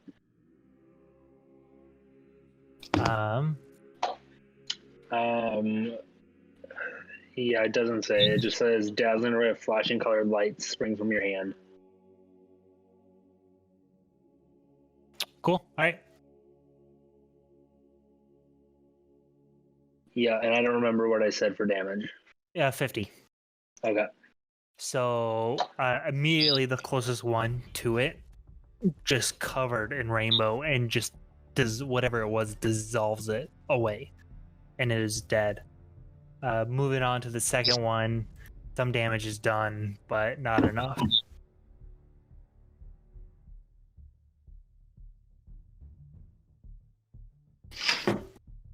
Esmeralda follows in after suit. After Nith's. Isn't this a surprise attack? This is a surprise attack. Yep. Okay. So all of you will go. Some of you may even go twice before they go. But Esmeralda will do.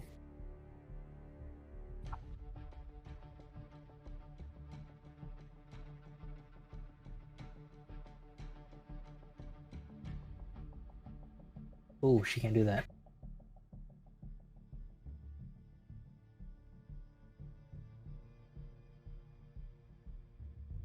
She will do magic missile at a level 2.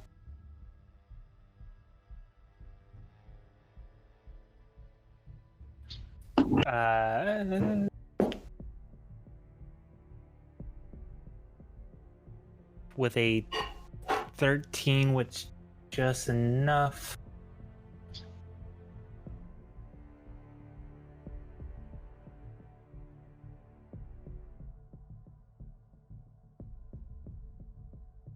She's trying to do all on one.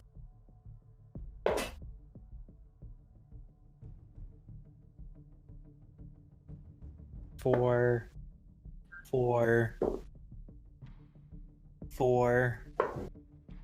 5. So total of 17 points.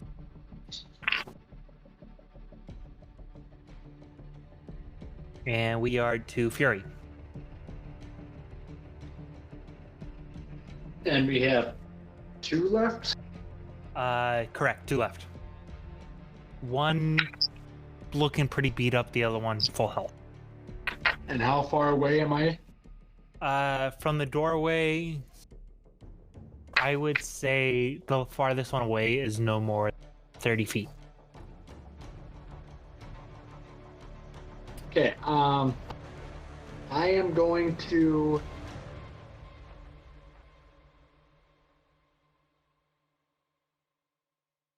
I'm going to take the regular dagger in my hand, and I'm going to chuck it at the one that is not looking so good. Okay. That damage is, You got to roll attack first. or the attack. Yeah, sorry. That Okay. attack is a 22, Definitely hits. and that damage is a.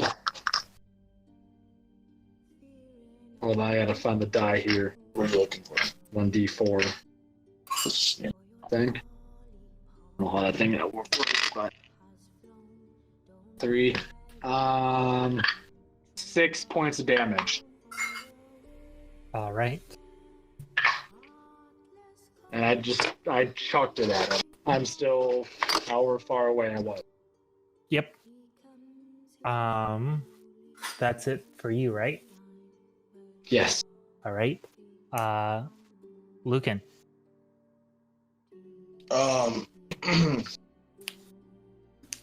I will charge at the one closest to me with the sun sword Okay.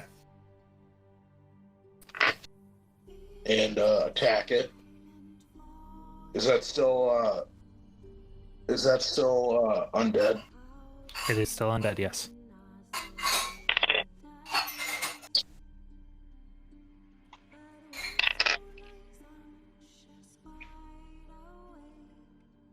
And it's +5, so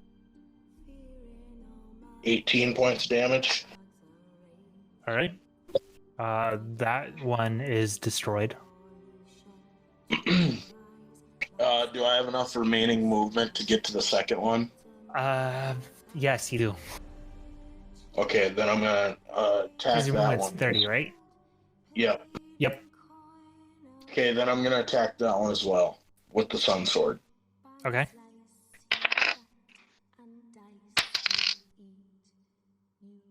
$15 damage. Okay. And Irina. What? Irina's turn.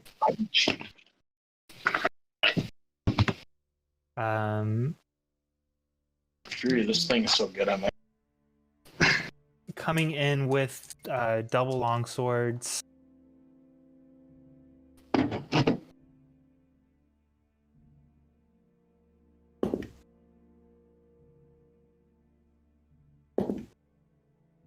First swing of the sword misses, but the second sword hits with a 6 points of damage, as well as she does her second attack.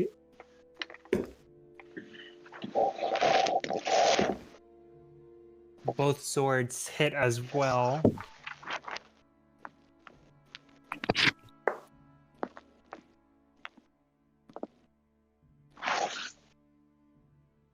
We're at 15 plus another 20, total of 24 points. Which it's still one. So that's the first round. Top of the round, we're at Esmeralda.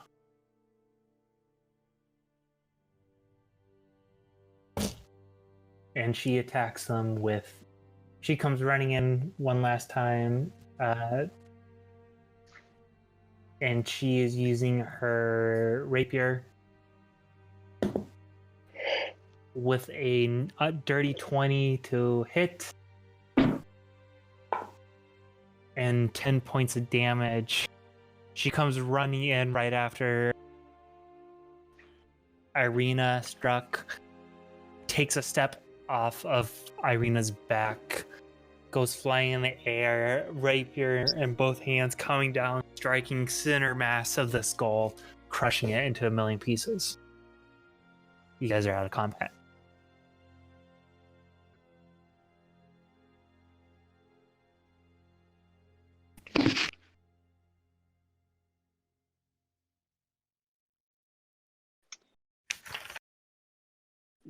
What is in this room? Right.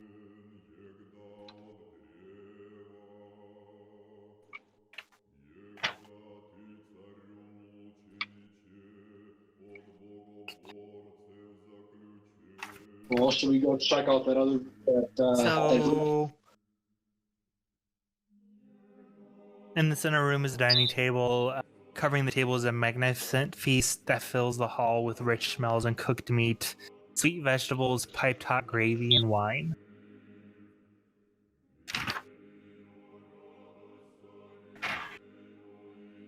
I sit down and start. Yuri, we just ate. You don't need any food. I just fucking died. I'm hungry.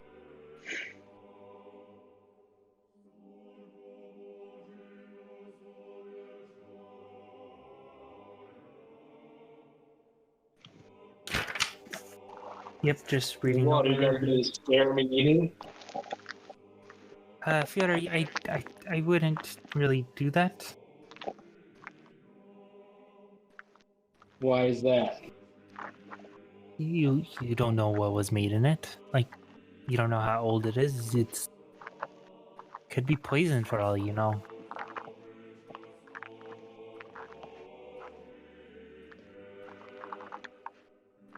Well, I mean, it looks good. It's warm. What could be wrong with it? Probably a bunch of phantoms made it. I would stop eating. Only if she admits that she cried for me when I died.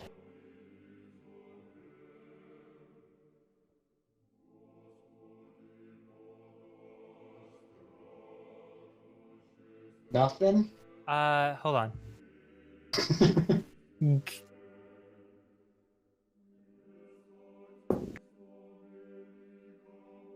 All right, I cried for you. Yes, I cried. I cried sorrowful tears. If anyone would like to make an insight check, though.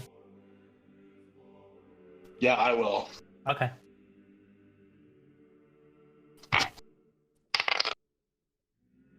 Uh, 11. She seems authentic. To you. I just say, that's my girl, I knew you did, and I put the food down. Kind of choppy, but okay. Like you were kind of choppy on that, but Oh, sorry. I say, that's my girl, and I put the food down, and yeah. okay.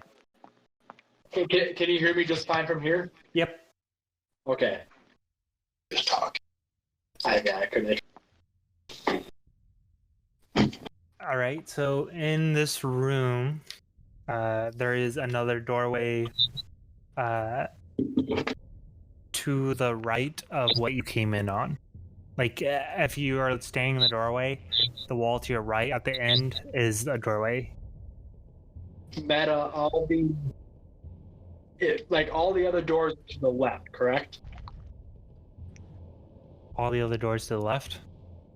Like in that hallway that we're in that we already checked. Yep. All those doors are to the left. Correct. Okay. This is I'll- this is to the right. I'll go out there. All right. So as you open up the door, it's kind of like the twin balcony of the one you were on the other side of the statue. You see the statue actually with your dark vision right in front of you. However, this balcony, about half of it is crumbled and broken, fallen to the floor 30 feet down.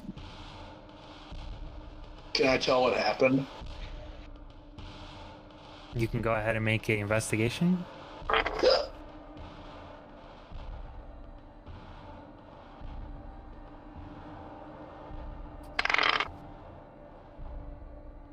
Natural one.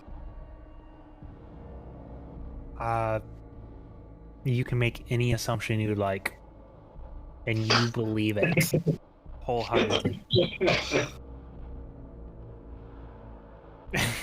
Lucan turns around. Dragons, guys. Dragons were here. They're finally here. It was a dragon. It was for sure a dragon. Nothing. I mean, in order for this amount of damage, it had to be something the size of a dragon. How big the dragon was? Oh, I'd probably say at least 70 feet head to tail by the size of this damage, probably. You think of his myth in one light. Easily, yeah. Fuck. I mean,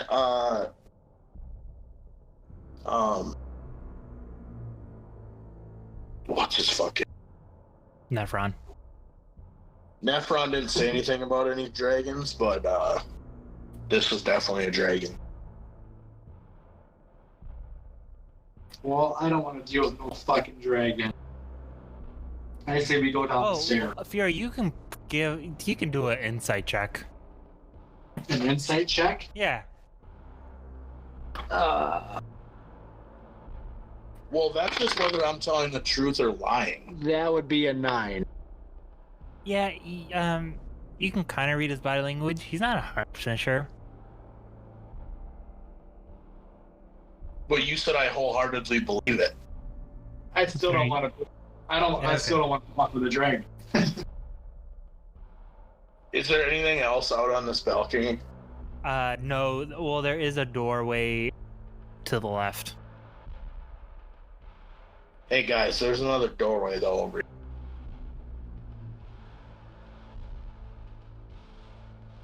I'm gonna start going through the doorway.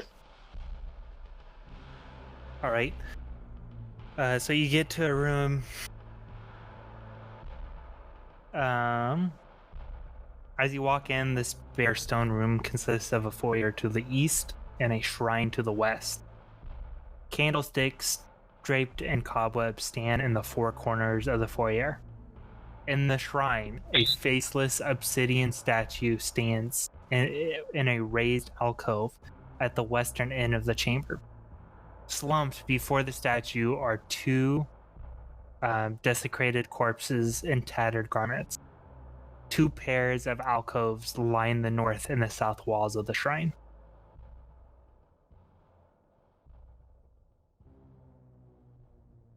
I'd like to walk over to the dead wizards and see if there's anything on them or what I think maybe would have caused them to die.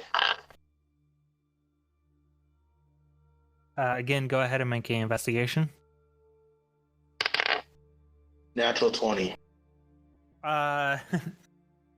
So you just assuming it looks to be natural or old age that killed them. But there seems to be some residue where their legs were, as if they were stuck in this place and could not move, and therefore died of causes. Do I think that's something to do with the statue is what made them stay there? Nope.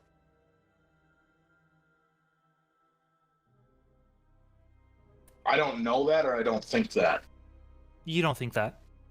Okay, because I'm thinking that right now. Yep, I figured. If there's anything, you're like, dragon. For sure, dragon again. I wasn't sure before, but now 100% that dragon did this. No, I'm kidding. You're assuming some kind of magic held them in their place, and therefore they starved to death. Okay, but I couldn't tell.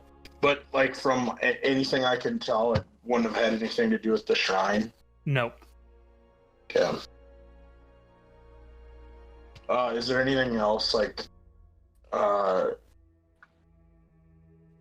anything else in the room or anything that? Actually, no, never mind. I'm gonna take out fuck, what is that thing? Sorry.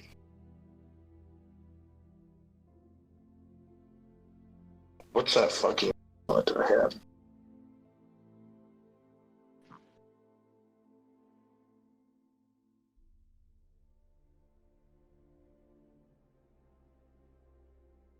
Didn't I have, what was the thing, Corey? Sorry, this is meta. Is it that the I Wand of found? Secrets? Yes, sorry. Okay. I'm like, yeah, I was thinking it was like a gem or something. Nope. I'm pretty sure I saw Yeah, I it in want there to use earlier. the Wand of Secrets to see if there's any, like, trap doors or, like, secret passageways or anything. Yeah, so you pull out the wand and go ahead and tell us how you use it. I'm just gonna kind of be in the center of I'm gonna position myself in the center of the room, and I'm just gonna kind of like close my eyes and hold out the wand. What And then direction just- are you facing? What? What direction are you facing? It doesn't matter. I'm gonna slowly, like, just spin in a circle Okay. with my eyes closed and see if I like pick up on any. Okay. So as you're spinning with your eyes closed in a circle, a silver bead gets shot out, or like a bright silver bead light gets shot out the end of a wand. You were spinning in a counterclockwise rotation, and it got shot out right when you were facing the statue. But immediately as the bead left, you don't see this happening, but everyone else is watching this happen. The bead went to the north, so to the right, and straight to the alcove. Okay. I would like to go investigate the alcove.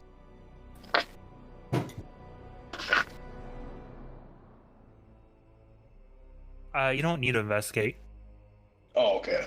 You just know that you know there's a door there. Okay, so do I, like, I'm able to find it and open it? Mm-hmm.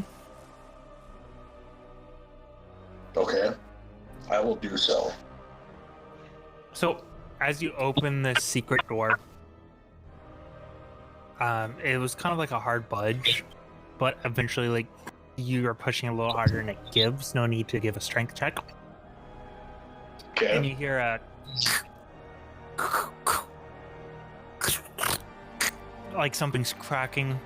All of a sudden, at a quick glance, you saw it's a 10 by 10 room, super small, but the ceiling from above breaks and hundreds of skulls start rushing out and pouring out from that little 10 by 10 ceiling.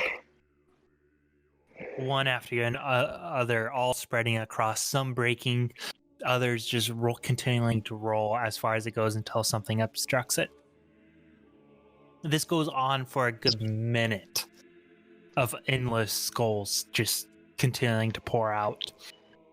Eventually, it starts to slow down, and the last skull trickles, hits the top of the pile that has formed in front of you, rolls down a few feet, and then sits there.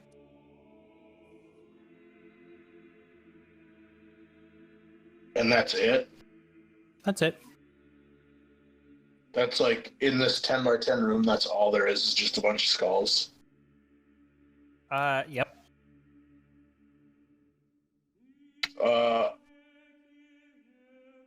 Do I still have the wand out? I would say so, yes. Okay, I'm gonna feel it around this little room and see if I feel like there's something more here. Sure. So again, you give it a little flick, and this time you are watching it, and the silver bead leaves the wand, and then just shoots straight out in front of you to the wall on the other end from the door, through the pile of skulls, and disappears.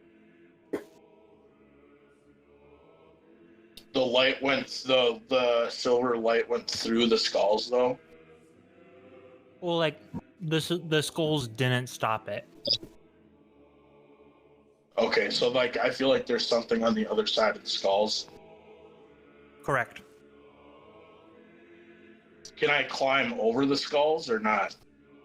I mean, it's a pile of skulls, so like as you try to make your way through, some break under your foot. It's hard to get a grip. It's hard to get like a footing because you continually to sink.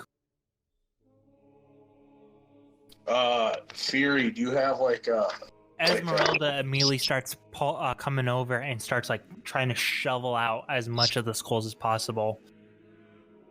Okay, I'll also shovel skulls too. What were you saying, Lucan?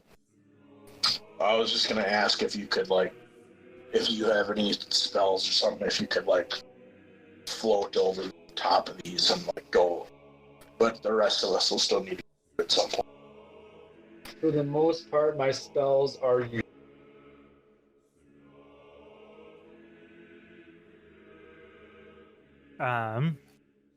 So after about like 2-3 minutes of trying to quickly, rapidly move these skulls out of the way,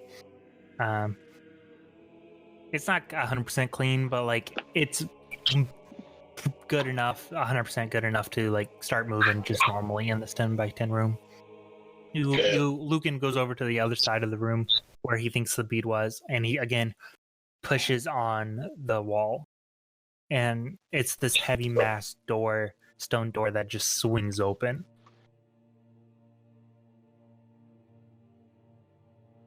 As you walk in, it's this 15-foot high room. Contains the trappings of, or contains the trappings of royalty, ornate furniture, exquisite rugs and tapestries, and decorative statuary. Everywhere you look are lit candelabras atop small tables. The beauty and the decor is like nothing you've ever seen before. Clean, no dust or cobwebs. And then standing in the center of the room is a decrepit skeleton clad of tattered robes. Red pinpoints light up his eyes, burning in the skeletal sockets. And he speaks. Do I know you?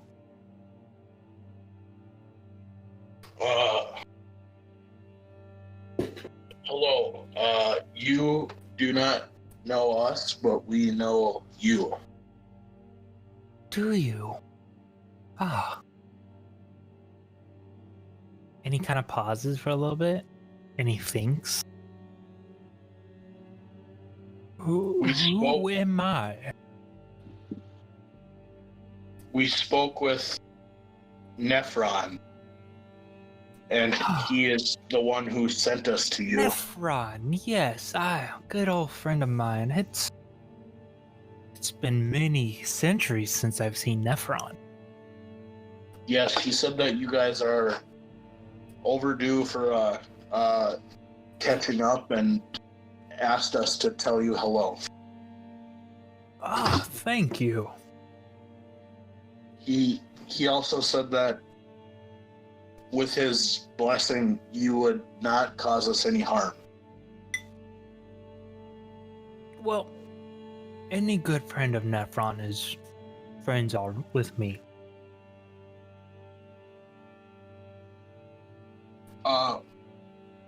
We asked him for your name, but he said that that's something you would have to tell us for yourself.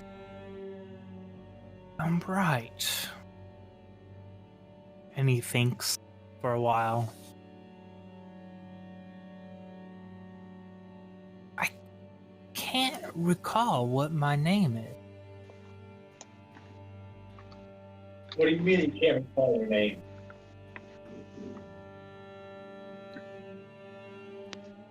I'm gonna have to get back to you on that one. Well, if it helps, my name is Lucan. Lucan, nice to meet you. And he's like slowly starts walking over. These are my friends, and I'll let them introduce themselves.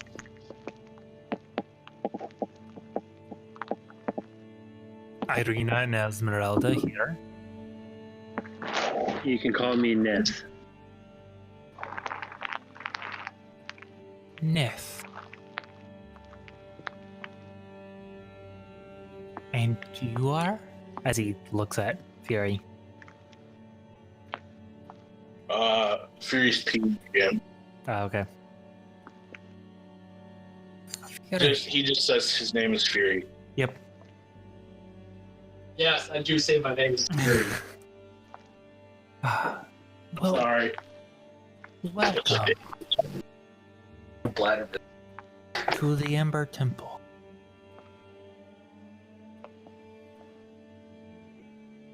And What'd you say? Welcome to the Ember Temple. And as he says that, he starts to turn back around and go back to his desk. Again, taking his time. Well, what should we call you if you don't know your name? He kind of ignores you as he's continuing to make his way back to his desk. Well, I guess we can just call you Guy. Eventually, he gets back to his desk without saying a word to you as you guys are. He gets back in the same position that you first saw him, Lucan. Looking down, then all of a sudden he looks up, sees the group. Oh. Do I know you?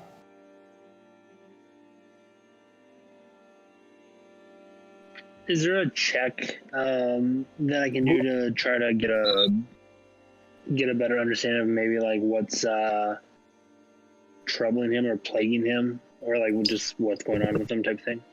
Could I help? Medicine?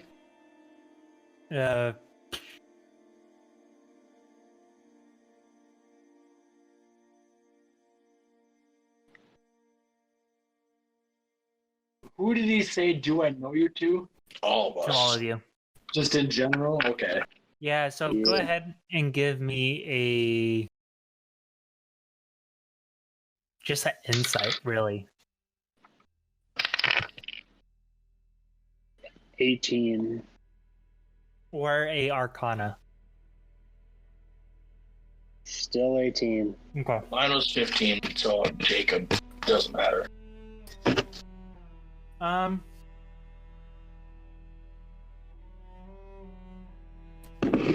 He obviously seems forgetful. But you notice as he was walking back to his place, he kind of had this kind of this magic scar on the back of his head. Like, or a scar that appeared to be done by magic. Like on his skull, or like just the bit, like a neckish? On his skull, yeah, top of the skull, kind of on it, not directly on top, but kind of on his back. Well, like, it's definitely on his skull, though. Yeah. And you're assuming that potentially there is a magic that was done to make him forgetful.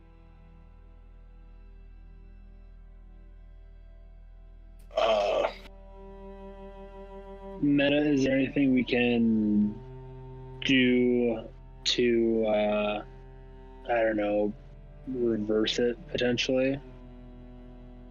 Like get Nothing. him back to like prior to the whatever happened?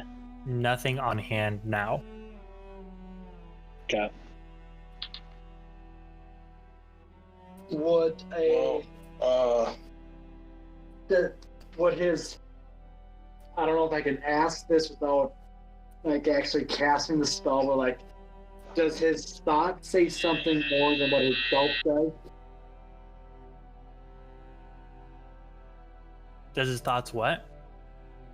Does his thought say something more than his what he personally says? So like, does he like subconsciously, does he know more than what he's letting on? Oh, so if you read his thoughts subconsciously, he's like, as he's looking at you, he's reciting lots of stuff, lots of spells, lots of history. You do hear Strahd come in and out from his mind from time to time. And he, like, it's as if he has 100 voices in his head, all the same person saying 100 different things at once. It sounds some of the voices are reading content. But yeah.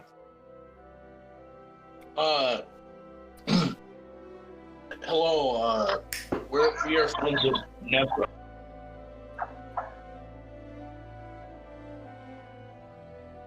Hello. Nephron mentioned that you have some memory problems. Ah, Nephron. Good friend. It's been quite a while since I've seen him. How long ago was that? Oh, quite a few centuries now. You can be that good of friends with somebody you haven't seen for centuries? Well, yes, if you have seen as much as we have, and lots of stories shared together, yeah, we have good friends. Nephron mentioned that you have some memory problems. Oh, I'm afraid I do have some short-term memory problems. If you wouldn't mind, I think I have something that may be able to help you. Oh, something tells me I'm not sure I want that kind of help with this. Nephron insisted. He said that we would be able to help. Well, I guess That is why he sent us here. go ahead and make a deception. 7. I'm not 100% sure. Wait, do I get advantage on that since he's like loopy? No. What was he gonna say? I'm not. I think Nephron knows why I am forgetful, and let it be. Stay that way. I know you don't know your past, but do you know why it is like? Do you know why you can't know your past? Is there a reason for that? I know my past quite well. I'm just, for some reason, blanking on my name. Do you know where you came from? A lot of places. I have traveled many planes gathering knowledge. Many centuries ago, I ended up here in Barovia and decided to stay as they built this temple. And now I'm afraid I believe I'm the only one. So why did you come to this temple? What makes you so special that you were able to survive in this temple for so long? I am the Archmage of the Ember Temple. I hold all the knowledge and the powers, and cannot be relieved until the next takes place. Well, so can you tell me what makes you so special? Like, why, if you were to die right now, what makes you so special to this temple?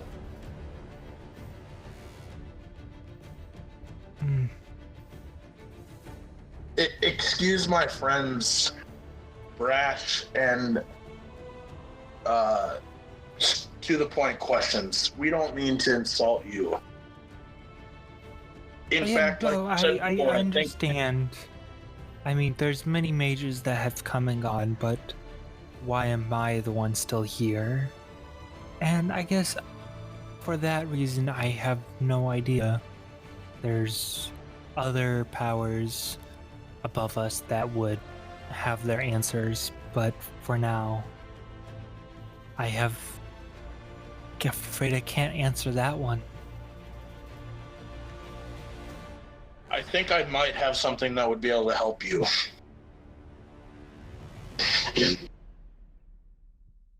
And what is that, may I ask? I'm gonna slowly take out the green gem.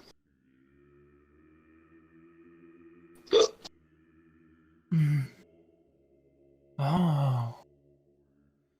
It has been some quite time since I've seen that. And he kind of walks over and reaches out his hands. May I? Yes, I'll hand it to him. And he just takes it and looks it over. So how did you get this gem? We saved it. Saved from it?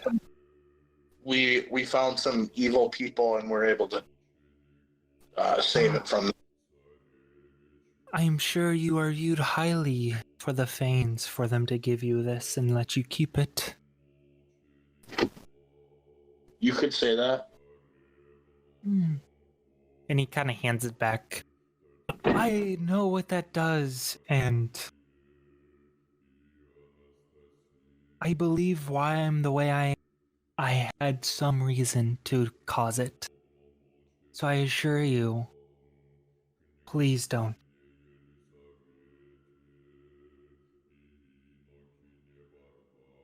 He is like directly standing next to me right now, right? Yep.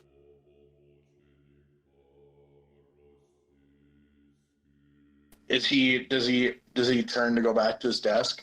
Nope. He's well in full engaged with you guys right now. If anything, as he hands back the gem, so he has like long sleeves. So he kind of just tucks both his hands together, putting his sleeves together like a wizard or someone wise once did. Yeah. So I have one other thing that may be able to help you. oh. And what is that? I take out the scroll of mass cure wounds. I'm afraid I am good. This will do no good to me. Hmm. And he again hands it back. It Save almost it seems for as if you someone do not else. wish to be helped. Like I said, I have a reason why I'm sure I am blanking on a few things. What is that? Yeah, and you know, I'm sure that went with my name. If you must call me something, call me Guy, like your friend said.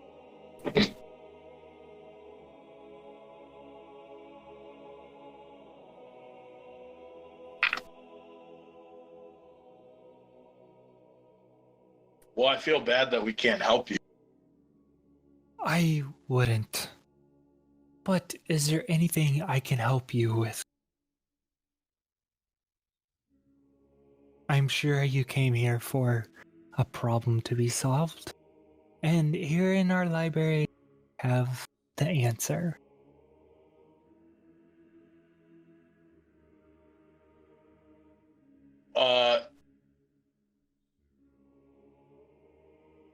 Do you mind if we browse and look at some books? You may. It'll probably be faster if you just ask me. I've had many years here. Many millenniums here. And I know quite a bit of knowledge. and read every book and scroll, so just ask me and I can produce an answer most likely. If you're looking for something. Yeah, we're hoping you could help us find something to take out vampires. Ah, vampires. From the Vampire. A Dark Age. Right. Yep. Well, is this a vampire spawn or is this a vampire lord? If I may Both. ask. Both. Well, vampires spawns are pretty easy, as you kind of want to kill them fast so they don't regenerate too much. Vampire lords, on the other hand, you must kill them in their resting place. What do you mean the resting? They all have their... Vampire lords just can't die. When they become weak, they go back to their resting place to regenerate. Like where they originally died, or what do you mean?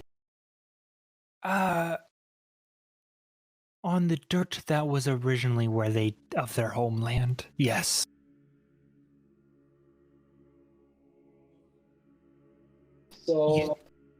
So for an example, we have a vampire. We killed him. He's dead, but he goes back to his home place. Even though we killed him, you're telling me that he can come back. Quite frankly, yes. That is how it works. Do you have is there any actual books in here on that? Not in here, but in our larger library, some books. Do you know if there's a way we can tell beforehand where a vampire's home place is? Well, typically he holds it close to him. Hey, Corey, pause. Yeah. Is there any way while he's talking to us that I can I want to kind of start to browse, I want to kind of wander a little bit and see if I can I want to see if I can flank him and get behind him while he's talking to Fury.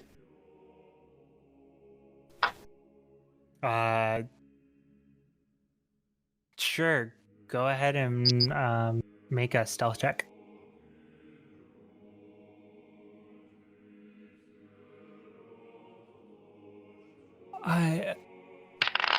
Sorry, what was Fury's question again? My question was, before everything happens, is there a way to know where his homeland, his death place, whatever you want to call it? Is there a way to know where that is? My stealth roll is an 18.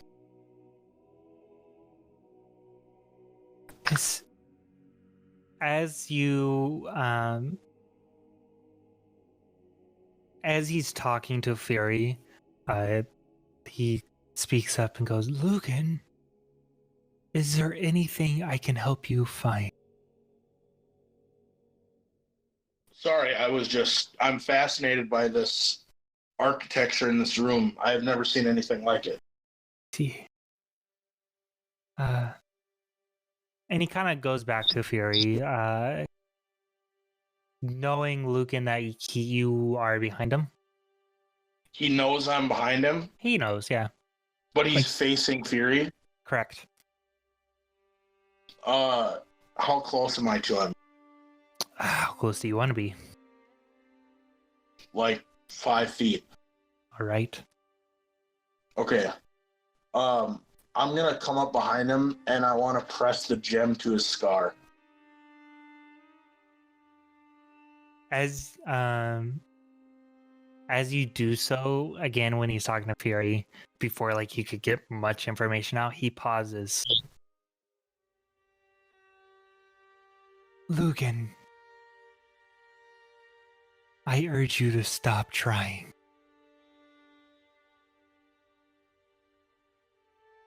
So what am I? You What am are I? thinking too hard about this and why you are here. And at this time, he turns around, but as he turns around, it seems more of as if he like floated and rotated. And he's now staring at Lucan, who's continuing to hold the gem up to his forehead. I'm not intrigued by your I don't activity here. understand why you won't let us help you. I don't want your help. Like I said, I have lived many years, and the reason why I cannot remember my name is a good damn reason. But you can't even remember the reason. I'm sure there is a reason for that as well. Now, Nephron didn't think so. Nephron didn't think so. Nephron thought we should unlock it. Go ahead and make a deception. Natural 20.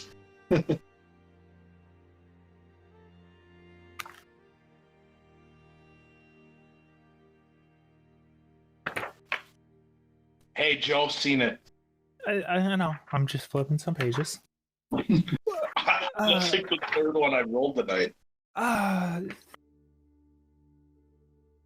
Well, Nephron hasn't been here in many centuries.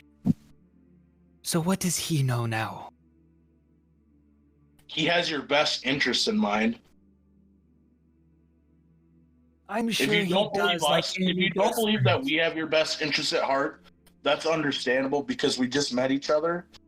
But you've known Nephron for countless years, countless centuries. Even Lucan, though you Lucan, can't remember I'm everything, asking you to sit down and just ask me questions. Lucan, sit your ass down. Nephron sent us on this mission. Lucan, sit your ass down.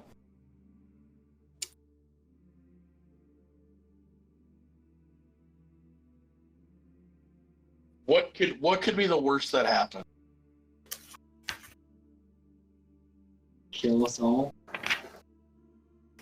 No, not. I mean, like, if we unlock your memory, what is the worst that could happen? Great powers could be upon us. You But see, we might need I great powers. control. God.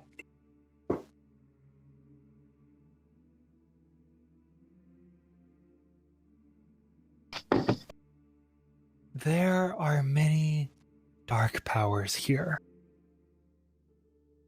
Some you might give your soul over to. I'm afraid that maybe I have done so. And to protect myself and to protect you, Lucan, I would drop it. Honestly, Nephron told us that you would be reluctant. Go ahead and And make he another. said- Go ahead and make a deception. Fuck, natural one. you deserve.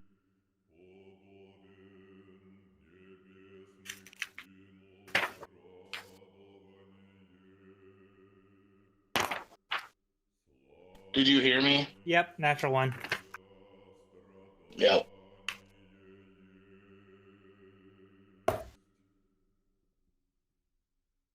God, I rolled.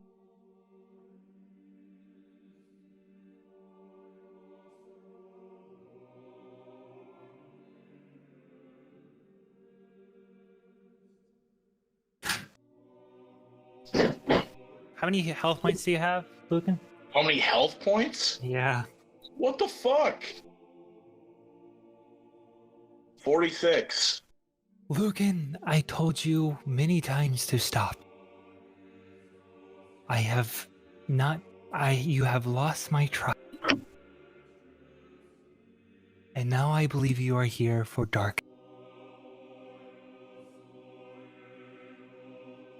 I promise that we He are. utters a word that you can't. And you die. What? He utters a word. It's in some in a language that you do not understand, and he performs the 9th level spell called Power Word Kill, and you die.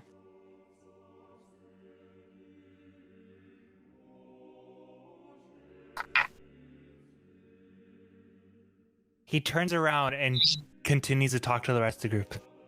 Now that he is out of the way, are there any questions?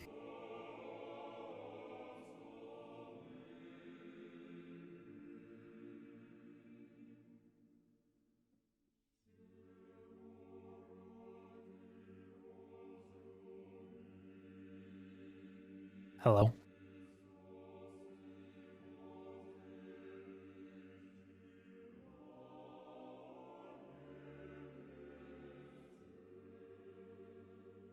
Bueller?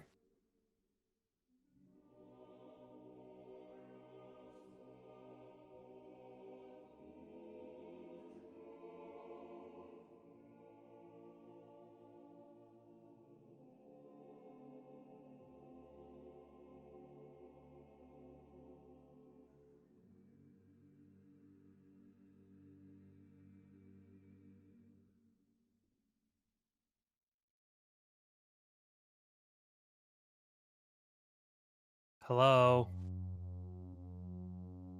So Hi. I was taking a piss. Is Nith still there? I Yeah, don't know. sorry.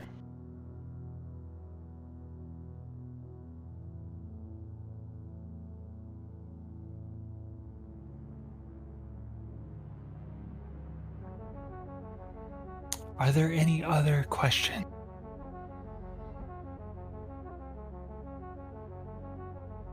Why did you just do that?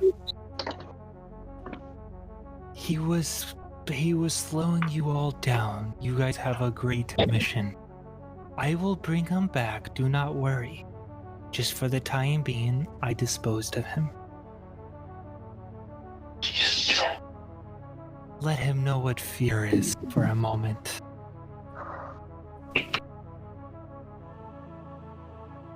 We were told you could help us in our quest. It may just be that we don't know what questions to ask. What is your quest, may I ask?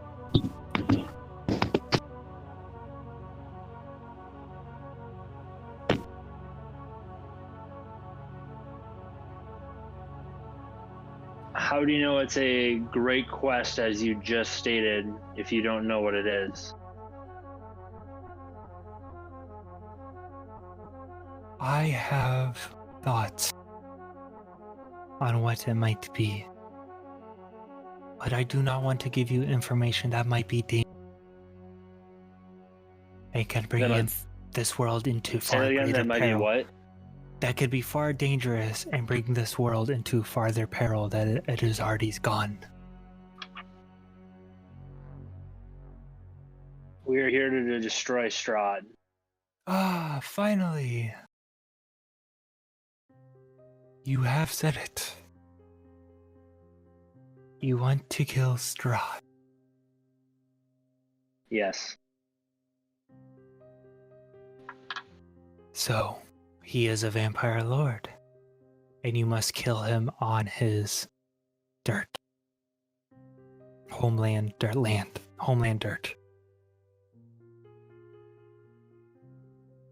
No. The Meta sad or thing- maybe a history check. What is his homeland? Because he wasn't born here, was he? In Barovia? Correct. So in order to kill him, he would have to leave Barovia. No. Then how do we kill him on his homeland? Vampires have their homeland dirt in their coffins. It's the only way for them to survive. Or Okay, so just heal and regenerate. Gotcha. You must find where he lays his. So I kind of understood that from like before all this conversation. I missed a little bit, but I understood that. But is Strahd different from everybody else? Yes. He is powered by the vampire dark power that was once encapsulated here in the Amber Temple. So if we wanted to kill him, if before we left here, is there something we needed to do? Not Or what can we do specifically here? but you must make him weaker. How do we do that? You must restore the land of Barovia back to the Fanes of Barovia. Do you know how we do that? I do. Can you elaborate?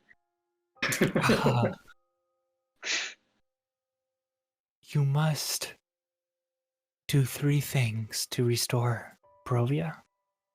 Time One- out. Meta, can somebody take notes on this? I can't because I'm dead. Meta, Jacob, can you take notes on this, please? Yeah. Quick question. When Lucan was killed, did his body just is his body still there? Yeah, he just like went limp. I take all of his gold. So as this is I'm kidding. as the questions are being asked, he continues, you must restore the Barovia back to the Fanes of Barovia. Yep. Strahd is Strahd is the wildlife, the land, and the water. You must give the land, the water, and the wildlife back to Strahd. Or back to Barovia. Can I?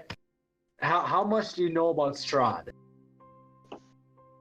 Before we jump into that, how do we give the wildlife, land, and water back to Barovia?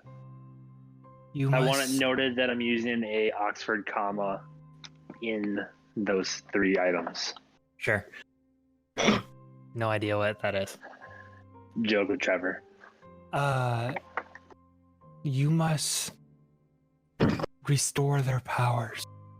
For instance, I know the Mountain Fane has a temple where her precious child must be restored and grown back. It is found where you may have seen a hill erected over it. So a hill over a mountain? A hill over a temple. You may have heard of it called Yester Hill. Okay.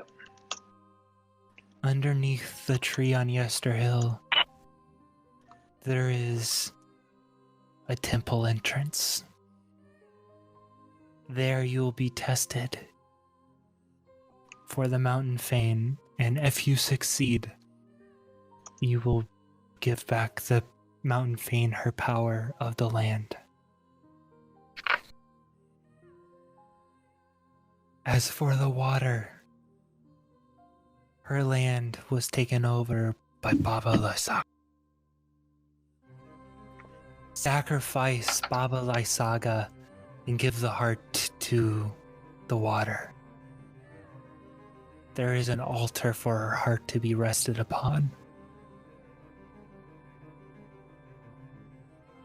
And for the wildlife, one of you must be tested for the shaman of Barovia. You will find it in the forest beyond Bone Grinder.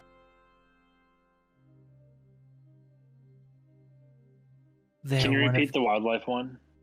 There, one of you must be tested. You will find the shrine of the wildlife beyond bone grinder.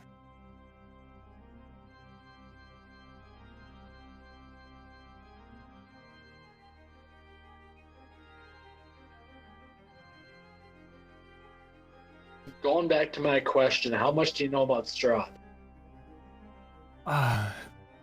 Very Well. specific question. Me and Strahd used to be good friends. And unfortunately, it was the fall of Barovia due to it. Well, I got too close to him, or they got too close to me.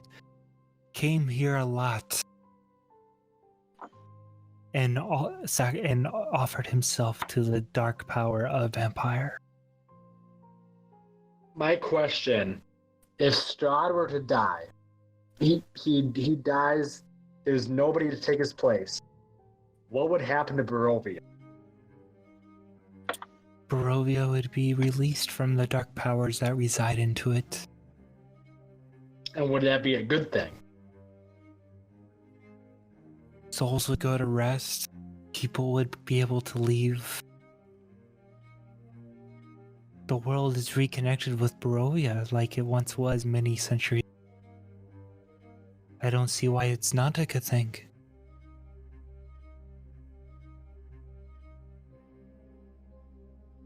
But going back to your question, if Strahd dies, you will have an extra task at hand. You must contain the dark power that leaves him. How do we go about that? Downstairs there is a workshop. Below the library. Take a sarcophagus. And when the time is right, encapsule the dark power vampire once again. How much do sarcophagus weigh?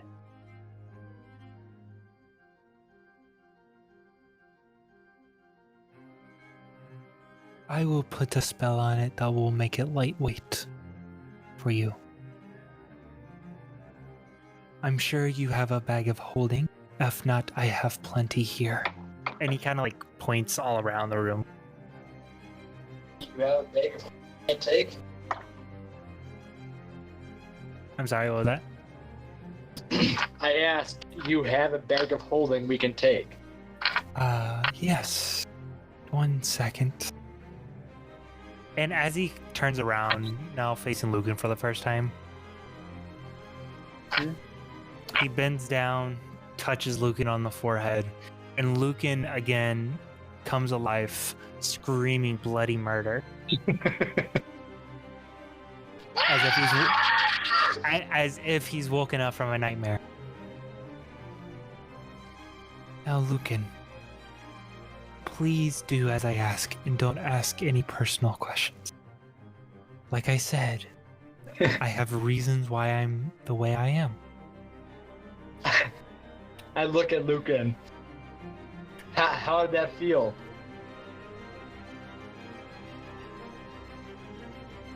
I'm just shook. I have no response anymore. I respond. Just remember that.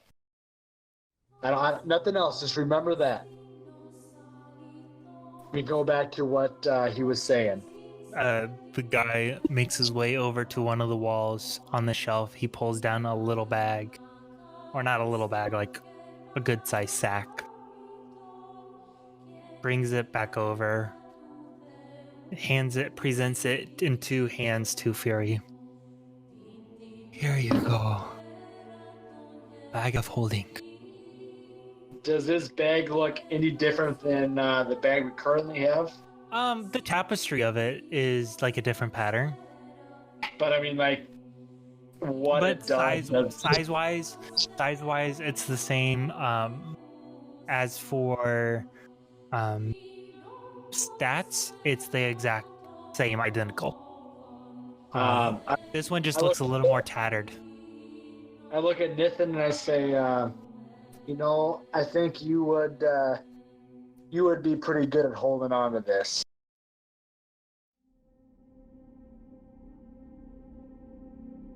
Nathan? Which one are you giving me? The tattered one, like the empty one? Yeah. Okay, Yes. sounds good.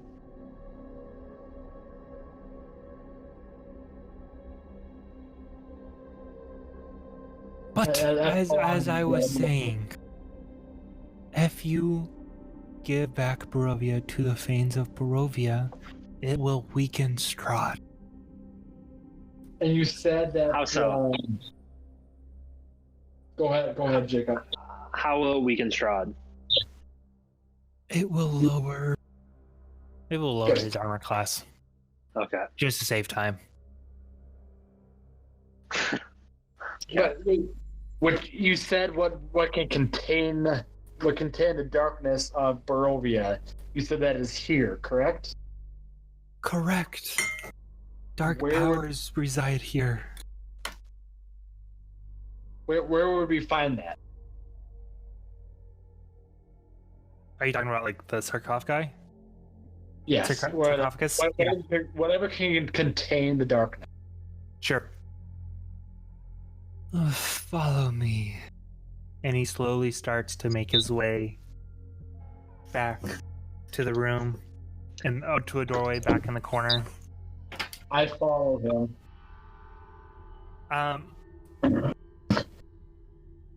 In the corner, there doesn't appear to be anything, but as he pushes the wall at one point, he reveals a secret door. He walks into a little chamber, and then he goes to the left, or to the right, I'm sorry, and there is another secret door, and he opens that. This time, he brings you into this ginormous library. And it's a room that's 50 by 50 feet. And on 3 walls, the wall that you just entered on, the south wall, and the east wall, which is right across from the one you entered, there are bookcases that surround every inch of the wall. And they go up farther than the eye can see. And as you look up in this room, it continues to go up and up and up into darkness, as if they hollowed out the whole entire mountain to hold this library.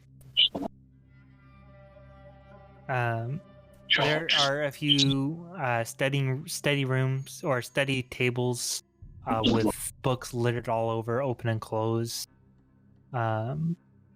There seems to be ladders. A ladder on each wall. The ladders as well continue to go up into infinity as it appears. But on the north wall, there is a large spiral staircase where he makes his way over to finally. And he begins to go downstairs. When he gets downstairs, eventually, this seems to be the workshop that he was talking about, and there are workbenches, tools, crates, large chunks of amber, and then 3 cut out blocks of amber that resemble the amber sarcophagus that you saw earlier where the guy died. But this time there doesn't seem to be any floating or light or any special appearance to it other than just a block of ember.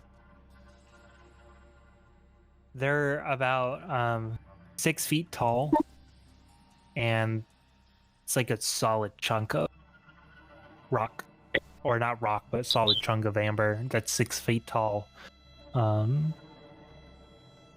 Probably 6 feet in circumference.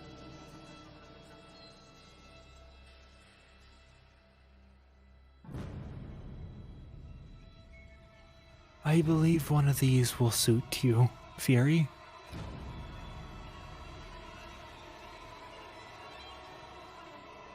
I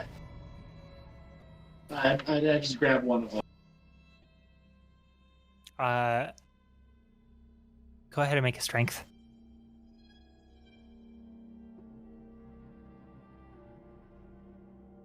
You said strength? Yep.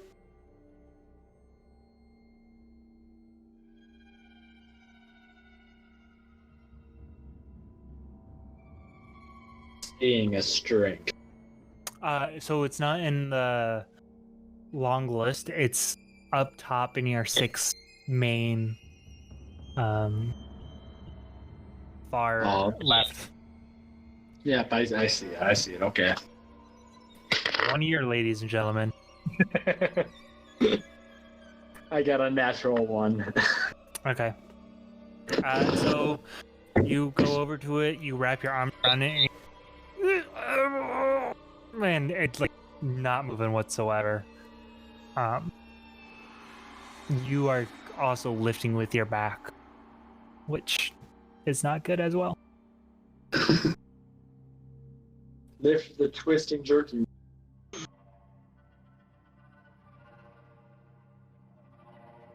Am I with him and the other guy? I assumed you all followed. Okay. I try to pick it up or whatever, put it in the bag of holding. My strength is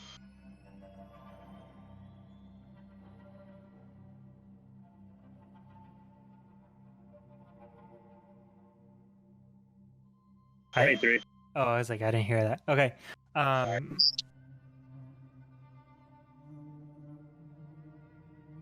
You as well, though, kind of struggle. You're able to, like, kind of get it off the ground.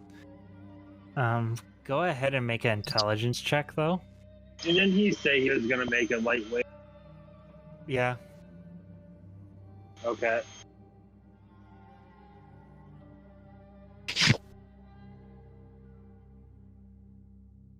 At this point, he's like, allow me.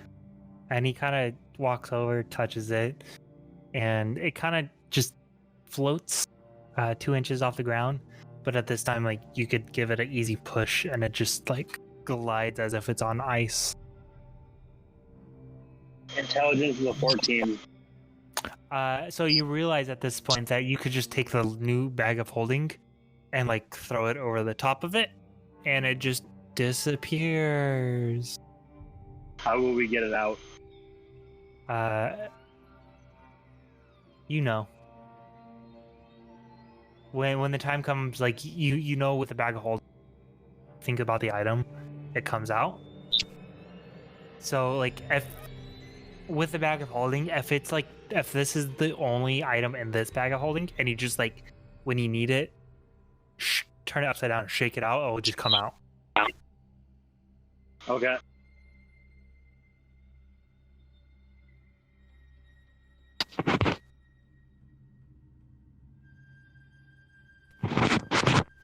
I believe this is what you will need.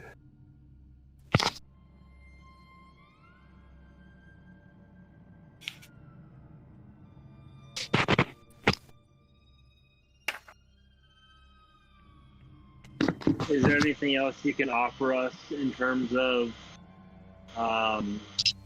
defeating Strahd?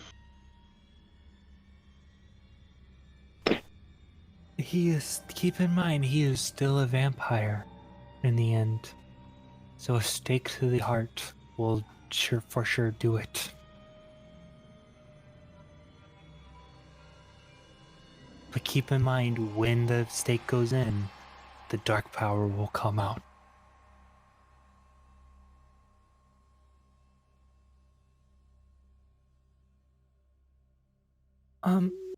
May I ask you another question? I noticed that you have 1 gem. Do you all have 2 others? Say that again. I noticed that you have 1 gem so far. Do you have the other 2? We have 1 other. So there's still 1 more out there? Yep.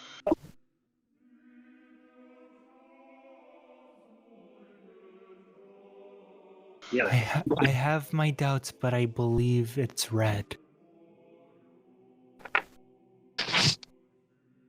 Do you this have gem the make a blue gem? difference? Say that again. I guess either one of you. Do you have the blue gem? Yes.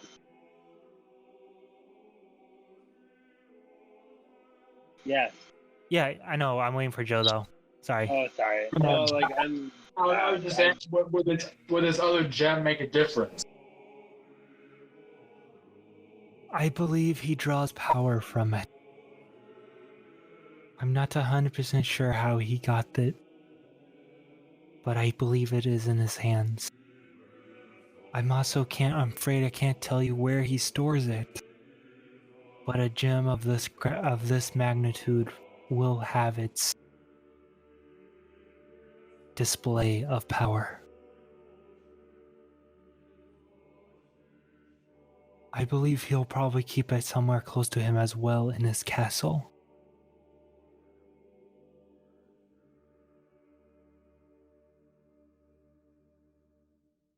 I asked the rest of the group, do you guys recall seeing anything like this?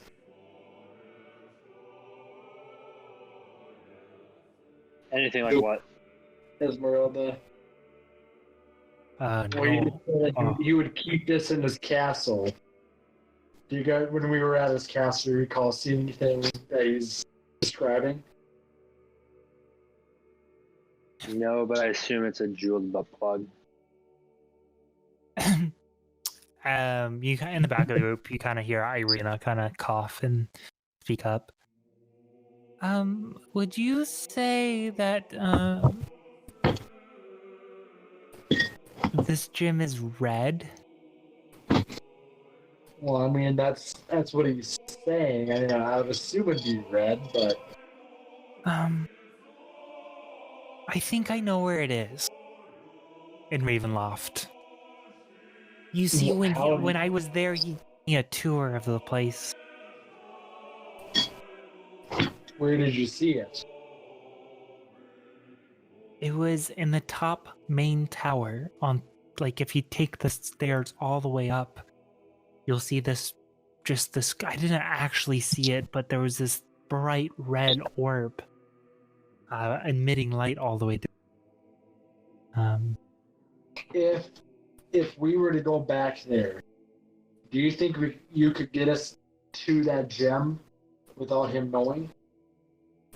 I'm not sure if we can do it without him knowing. I bet we can get to the gym. It was kind of. I feel like it was kind of in plain sight. If without him knowing, if we got to the gym, what do you think would happen?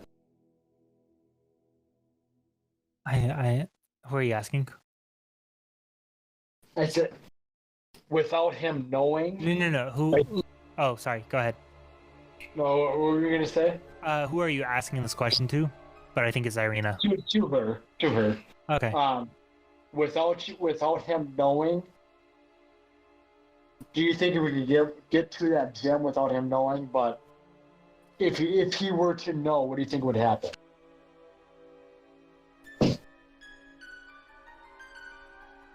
She kind of thinks hard about it, not like her, and guy speaks up. If you take the land from him, and the waters and the wildlife, he cannot see as much as he does now. If you're able to take all three, I might suggest that he can't see anything besides what is in front of him. I look at him and I ask, even if we get him to that state, do you think we have a chance?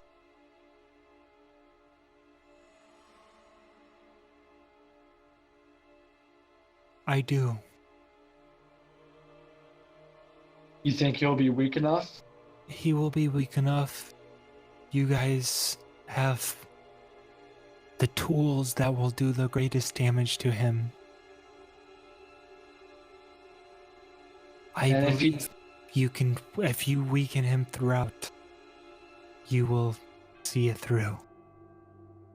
And if he is gone, you think Barovia will be okay? For now, I can't say if another person will come and give theirself to another dark power. It's happened before, It's happened with Strahd, and I'm sure it will happen sometime again. Is there a way to destroy these dark powers? I'm afraid not. The best we can do is attune them and just protect them here.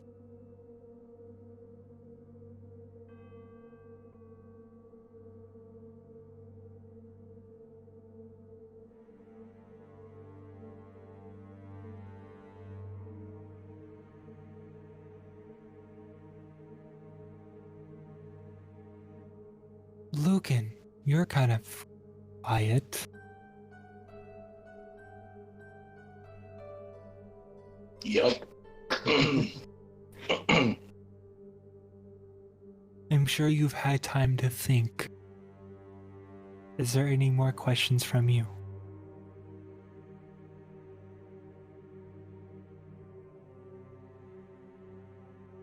Can you tell us about the Fanes more? The Fanes are disciples of the Morning Lord, who once used to rule over this land before Strahd. The Morning Lord was destroyed. The Fanes became weak as Strahd took their precious temples from them. And they became weak. They still roam these lands, and they still have power, great power with them. They just are not as strong as they once were.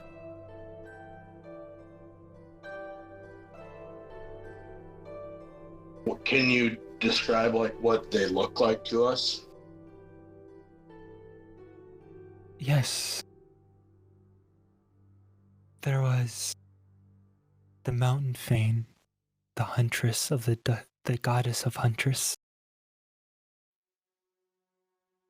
And she was this twig, this vine of a creature. Beautiful woman, made up of woven twigs together. I heard she was last seen with her sister, but this was hundreds of years ago, right after Strahd took power. Her sister that she was seen with is Jenny Greenteeth, they call her. She is the Fane of water. She is seen a lot in Brez, where her altar resides now. As for the wildlife, she was quite different from the other two. Was a recluse and very quiet, and did not show up much. Many know where her temple or shrine was, to the point that we know where it is now. But she was even disappearing. She was even long gone, disappeared before Strahd took power here in Barovia. I think that we have met two of them. Ah, you don't say.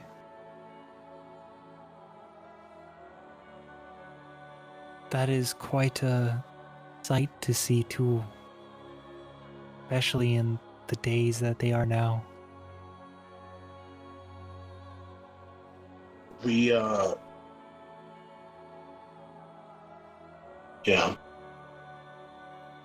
So you mentioned that there is dark powers here. Correct, many dark powers.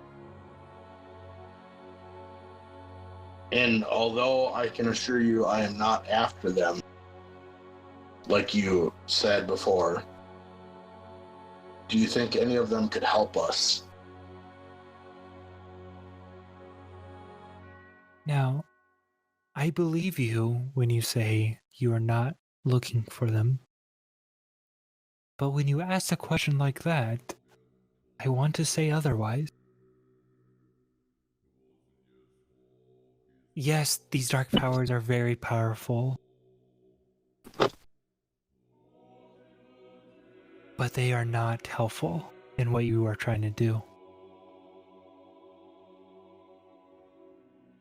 In fact, they might even team up. Instead of one dark power dealing with, you might have 2, 3, or 4 if you think about having them help. One is enough. The rest are in capsules. They shall stay there until the end of time.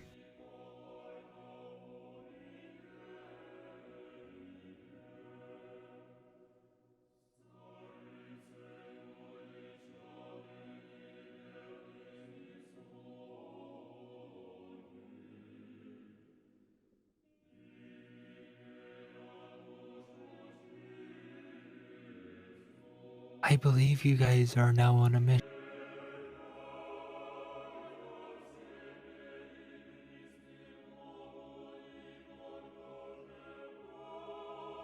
Is there any? Go ahead, Fury. Well, as just repeat what you just said, you can't cut out the other. I believe you guys are ready to move on in your mission.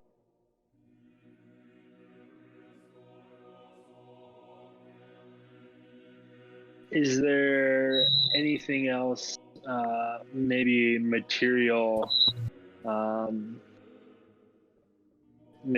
things that could be of use to us, such as armor, weapons, gold, anything like that? Ah. Well, I wasn't going to show you this room, but since you asked, I don't know how much will help, but follow me. And he takes you over kind of in the same room that you guys are in. There's 2 tunnels, tight tunnels for that all of you can fit in one by one. We're still in the library, right? You are in the workshop, like it's kind of like the basement or the bottom floor of the library. Yeah, we went downstairs. Attached to that room on the side. But yeah, there's 2 tunnels that like you have to fit in one by one. And they both, it doesn't matter which tunnel you go into, they eventually meet up into one tunnel. He goes in first. His skinny, bony body easily fits through the kind of cracks in the wall, or I don't know how to describe them. Vents, I guess. And after about 20 feet of walking through this rocky tunnel, he leads you to this large room. Directly in front of you, that he is standing right behind, is another amber golem that looks just like the one that you saw earlier. However, this one is not moving.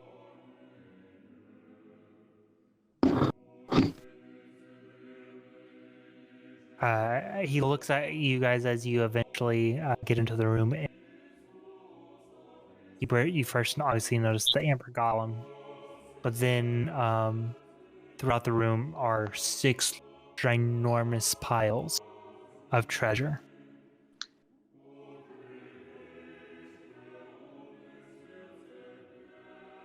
This isn't much use to us or me anymore. You may find whatever you would like and take it at your will. You guys have done many dangerous stuff. I'm sure have not been rewarded for it. So I present to you with this gift. I hope it can help. And he walks past you guys, back through the cracks, back to the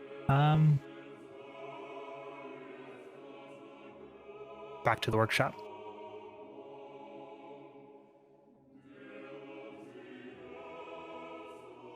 What is there for like treasure? Just like gold? At a quick glance, there seems to be a pile of copper with some jewels, a pile of silver with some jewels, a pile of electrum with some jewels. So that's 3 piles. The 4th pile looks to be more pile of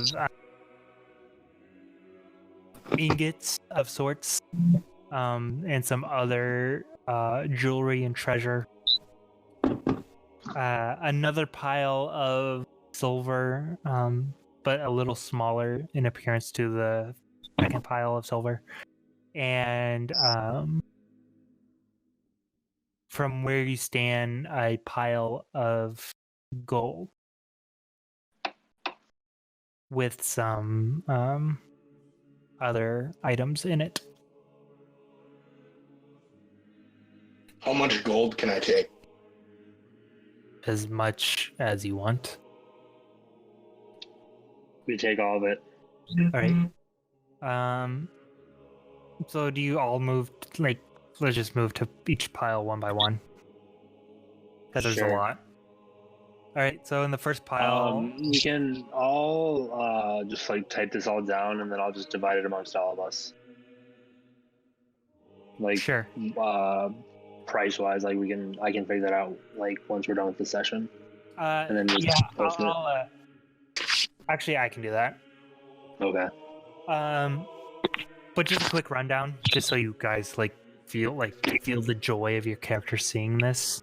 Is 17,500 copper pieces, 12,000 silver pieces, 6,600 electrum pieces, 9,000 more silver pieces, and the pile that looks like gold pieces are actually just 7,000 wooden coins painted gold, sadly.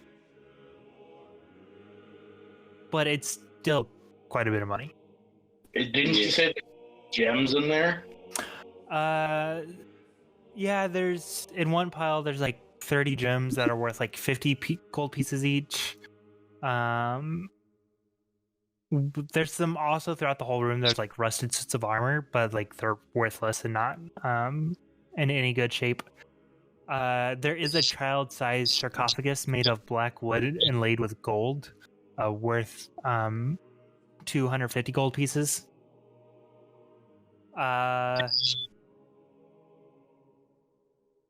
Yeah, there's. I'll give you the whole list and divide it up. I'll just put the gems into automatically gold and just spit that out for you guys. Dope. Sounds good. And of course, Irina and as. Yeah. Okay.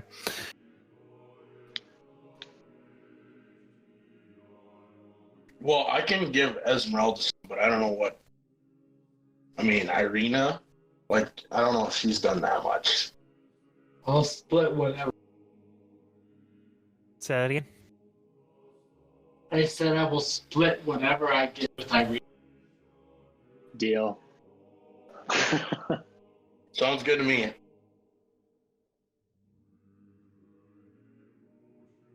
That's about fair, as to who's done what.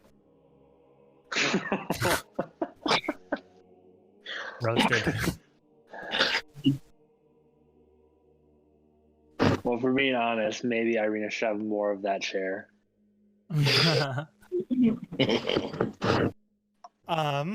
So Well, and Esmeralda, doesn't Theory still owe you for your cart? she is like a giddy little girl looking at this room, and she's like, I'm sure it is all paid in here. I don't know. I think Theory should give you a third of his. She looks over and looks at the treasure and let's discuss it after we defeat Strahd.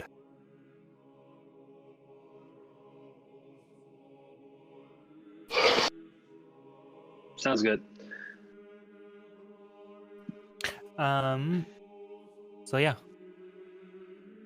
There are doors on the other side from where you entered into the room, but if you go, they appear to be locked with some sort of magic. Hey, I have a question, Meta. Yeah, What's my HP at? full. Okay.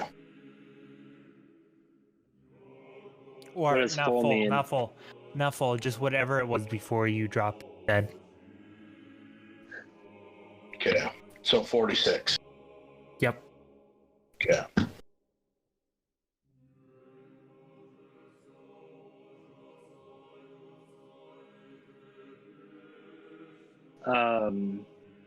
Well, now that we have all of the treasure, I guess let's just backtrack out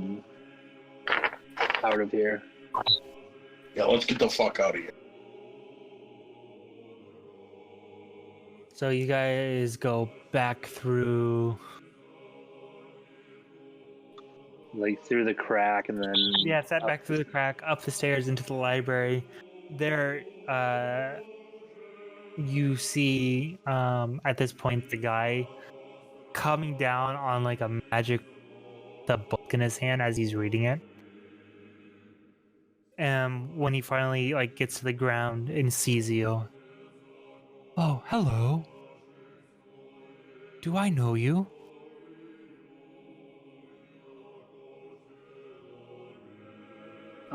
We are just travelers of good heart passing through. Ah, I believe you made a wrong turn somewhere.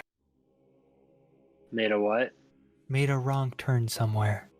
I believe so. We're just trying to get back to the entrance to leave. Of course. Here is your way back to the entrance. And on the south side of the wall, a secret door reveals itself after from the book behind the bookshelf. Go back about a minute. Trevor and I cut out. You didn't miss much. Okay. What do we do? So wait, sorry. So you come back up to the workshop, and you see the guy coming down on like a floating rug, holding a book, and he asks you, "Do I know you?" And Nith is like, "We're just travelers," and he's like, "You got lost," and Nith is like, "Yep, we need to get out of here. See ya." And the guy's like, "Oh, go through this door," and a secret bookcase reveals itself in the middle of the room on the south wall. Behind it is a staircase leading downward. And that's where you guys are.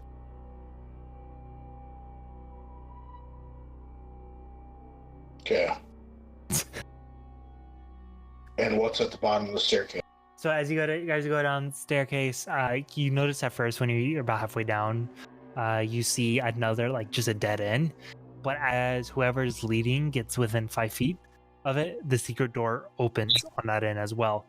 And you guys find yourself at the bottom back of the statue where you met with Nephron.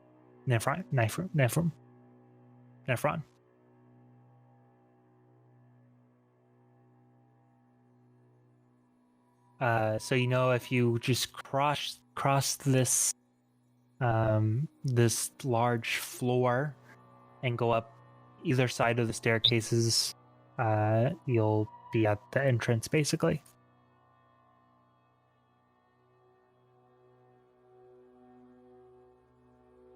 Or do you guys want to look at other things?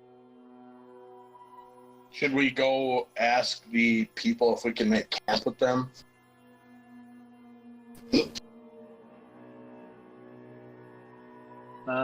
Yeah, that wouldn't be a bad idea. Otherwise, we could go back to like the other room, the like chapel room. We could make our camp in that room. Yeah, I think either would be fine. Well, we are kind of loaded with gold right now, so I mean, people, but maybe we should just keep to ourselves. Just put it.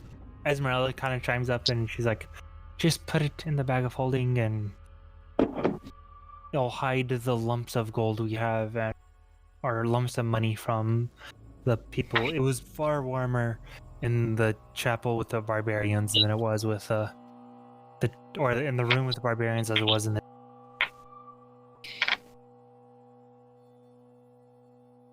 If this is going to be my last night, I'd like to sleep in comfort. Yeah, that makes sense. Let's do that. At this point, Esmeralda is probably really tired, and she starts leading the group across the floor. She kind of just puts a, "Yo, Nephron, we're here," and she walks for about halfway through with her hands up, and nothing happens. And then she walks up the stairs, turns to the right where the door is. And if you guys are following, are you like, is she like, she's walking at like a faster pace? Are you guys like keeping up with her? Yeah. No. No? Okay. Yes. Nith is though. Nith is. So, Esmeralda gets up to the door, opens it, and you see the group sitting there. Or not sitting there, but like standing kind of weirdly in the same position. Standing in the same position as they were when you left hours ago. They look at you two, Nith and Esmeralda, with weird confusion.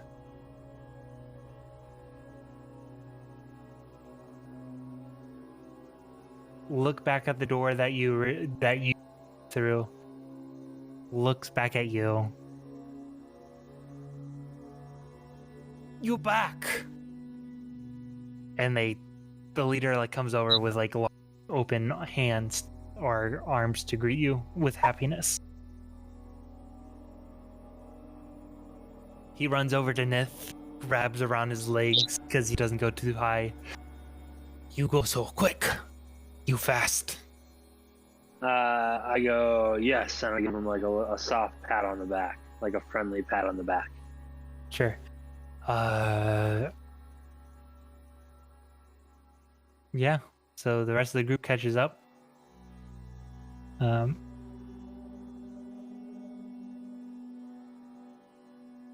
Before you guys kind of have like a good time with the barbarians. They're really friendly. You trust them, or there's a great amount of trust for them that you guys have. You guys are kind of in your own little corner, quite a bit, like 20 feet away from like the closest other barbarian. Such. Before you guys go to sleep, is there anything you would like to discuss?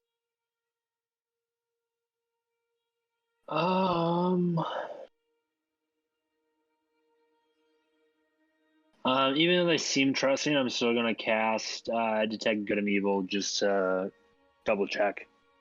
They're harmless. Perfect. So where should we go tomorrow?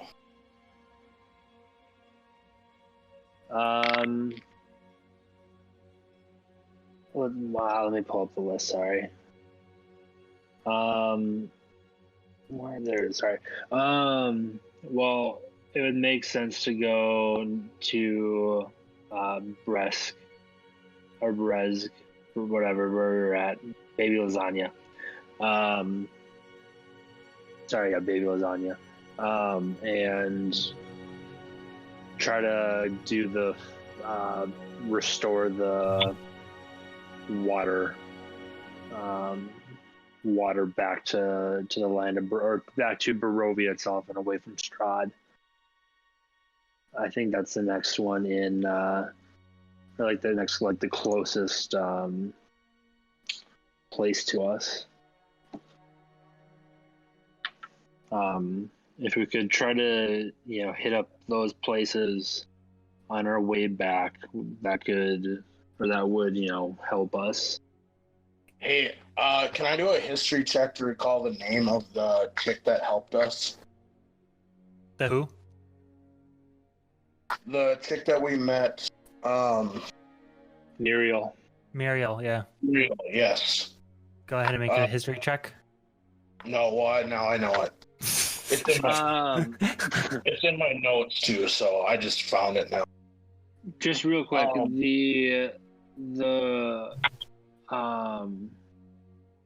so like the land one was Yesterhill, the water one was Berez.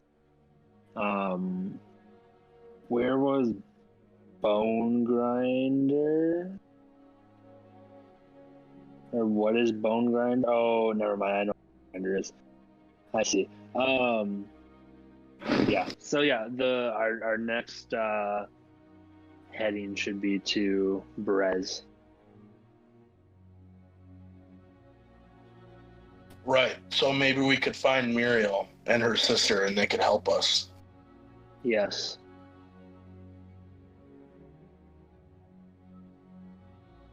Did Muriel take Baba Lasaga's heart?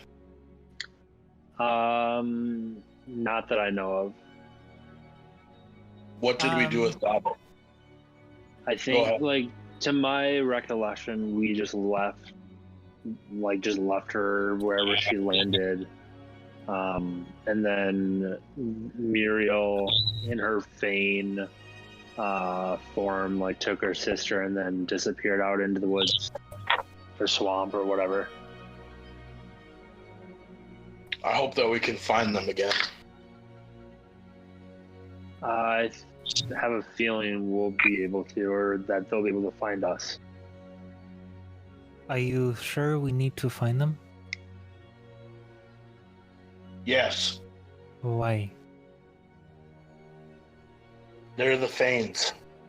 Yes, but our objective was to take a heart and put it on the altar. Done. Our next objective was to go through a temple. You think they will present themselves to us? Potentially. You're right that we don't necessarily have to seek them out to accomplish those tasks. You're right. You don't think it'd be easier if we had them with us? Well, if we can find baby Lasagna's body, we wouldn't necessarily need their help. Like, yes, I'm sure it would be helpful, but we're only going to have like 5 days. But one thing that they could help us with is telling us where their sister may be. We know. The wildlife one has a forest shrine beyond the old Bone Grinder. Do you know where the Bone Grinder is? Yeah, it's the Pie Hag windmill. What? Yeah, the old Bone Grinder is the windmill that had those 3 hags. Like, one of the first sessions. How do you know that? Because that's what it was called.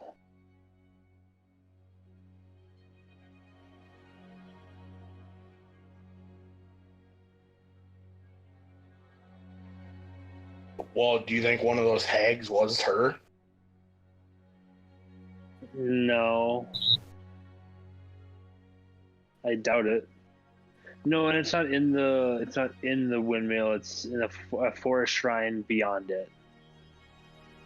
Or there's a shrine in the forest beyond it. Well, I still wouldn't mind talking to the actual Fanes themselves, and maybe they could tell us more information. Yeah, if they present themselves to us. I agree.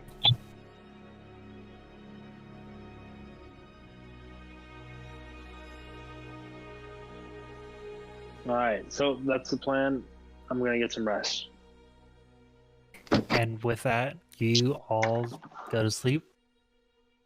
Day 1 is complete. Long rest. Long rest. You guys all level up, and we will end it there for tonight. Ooh, level up.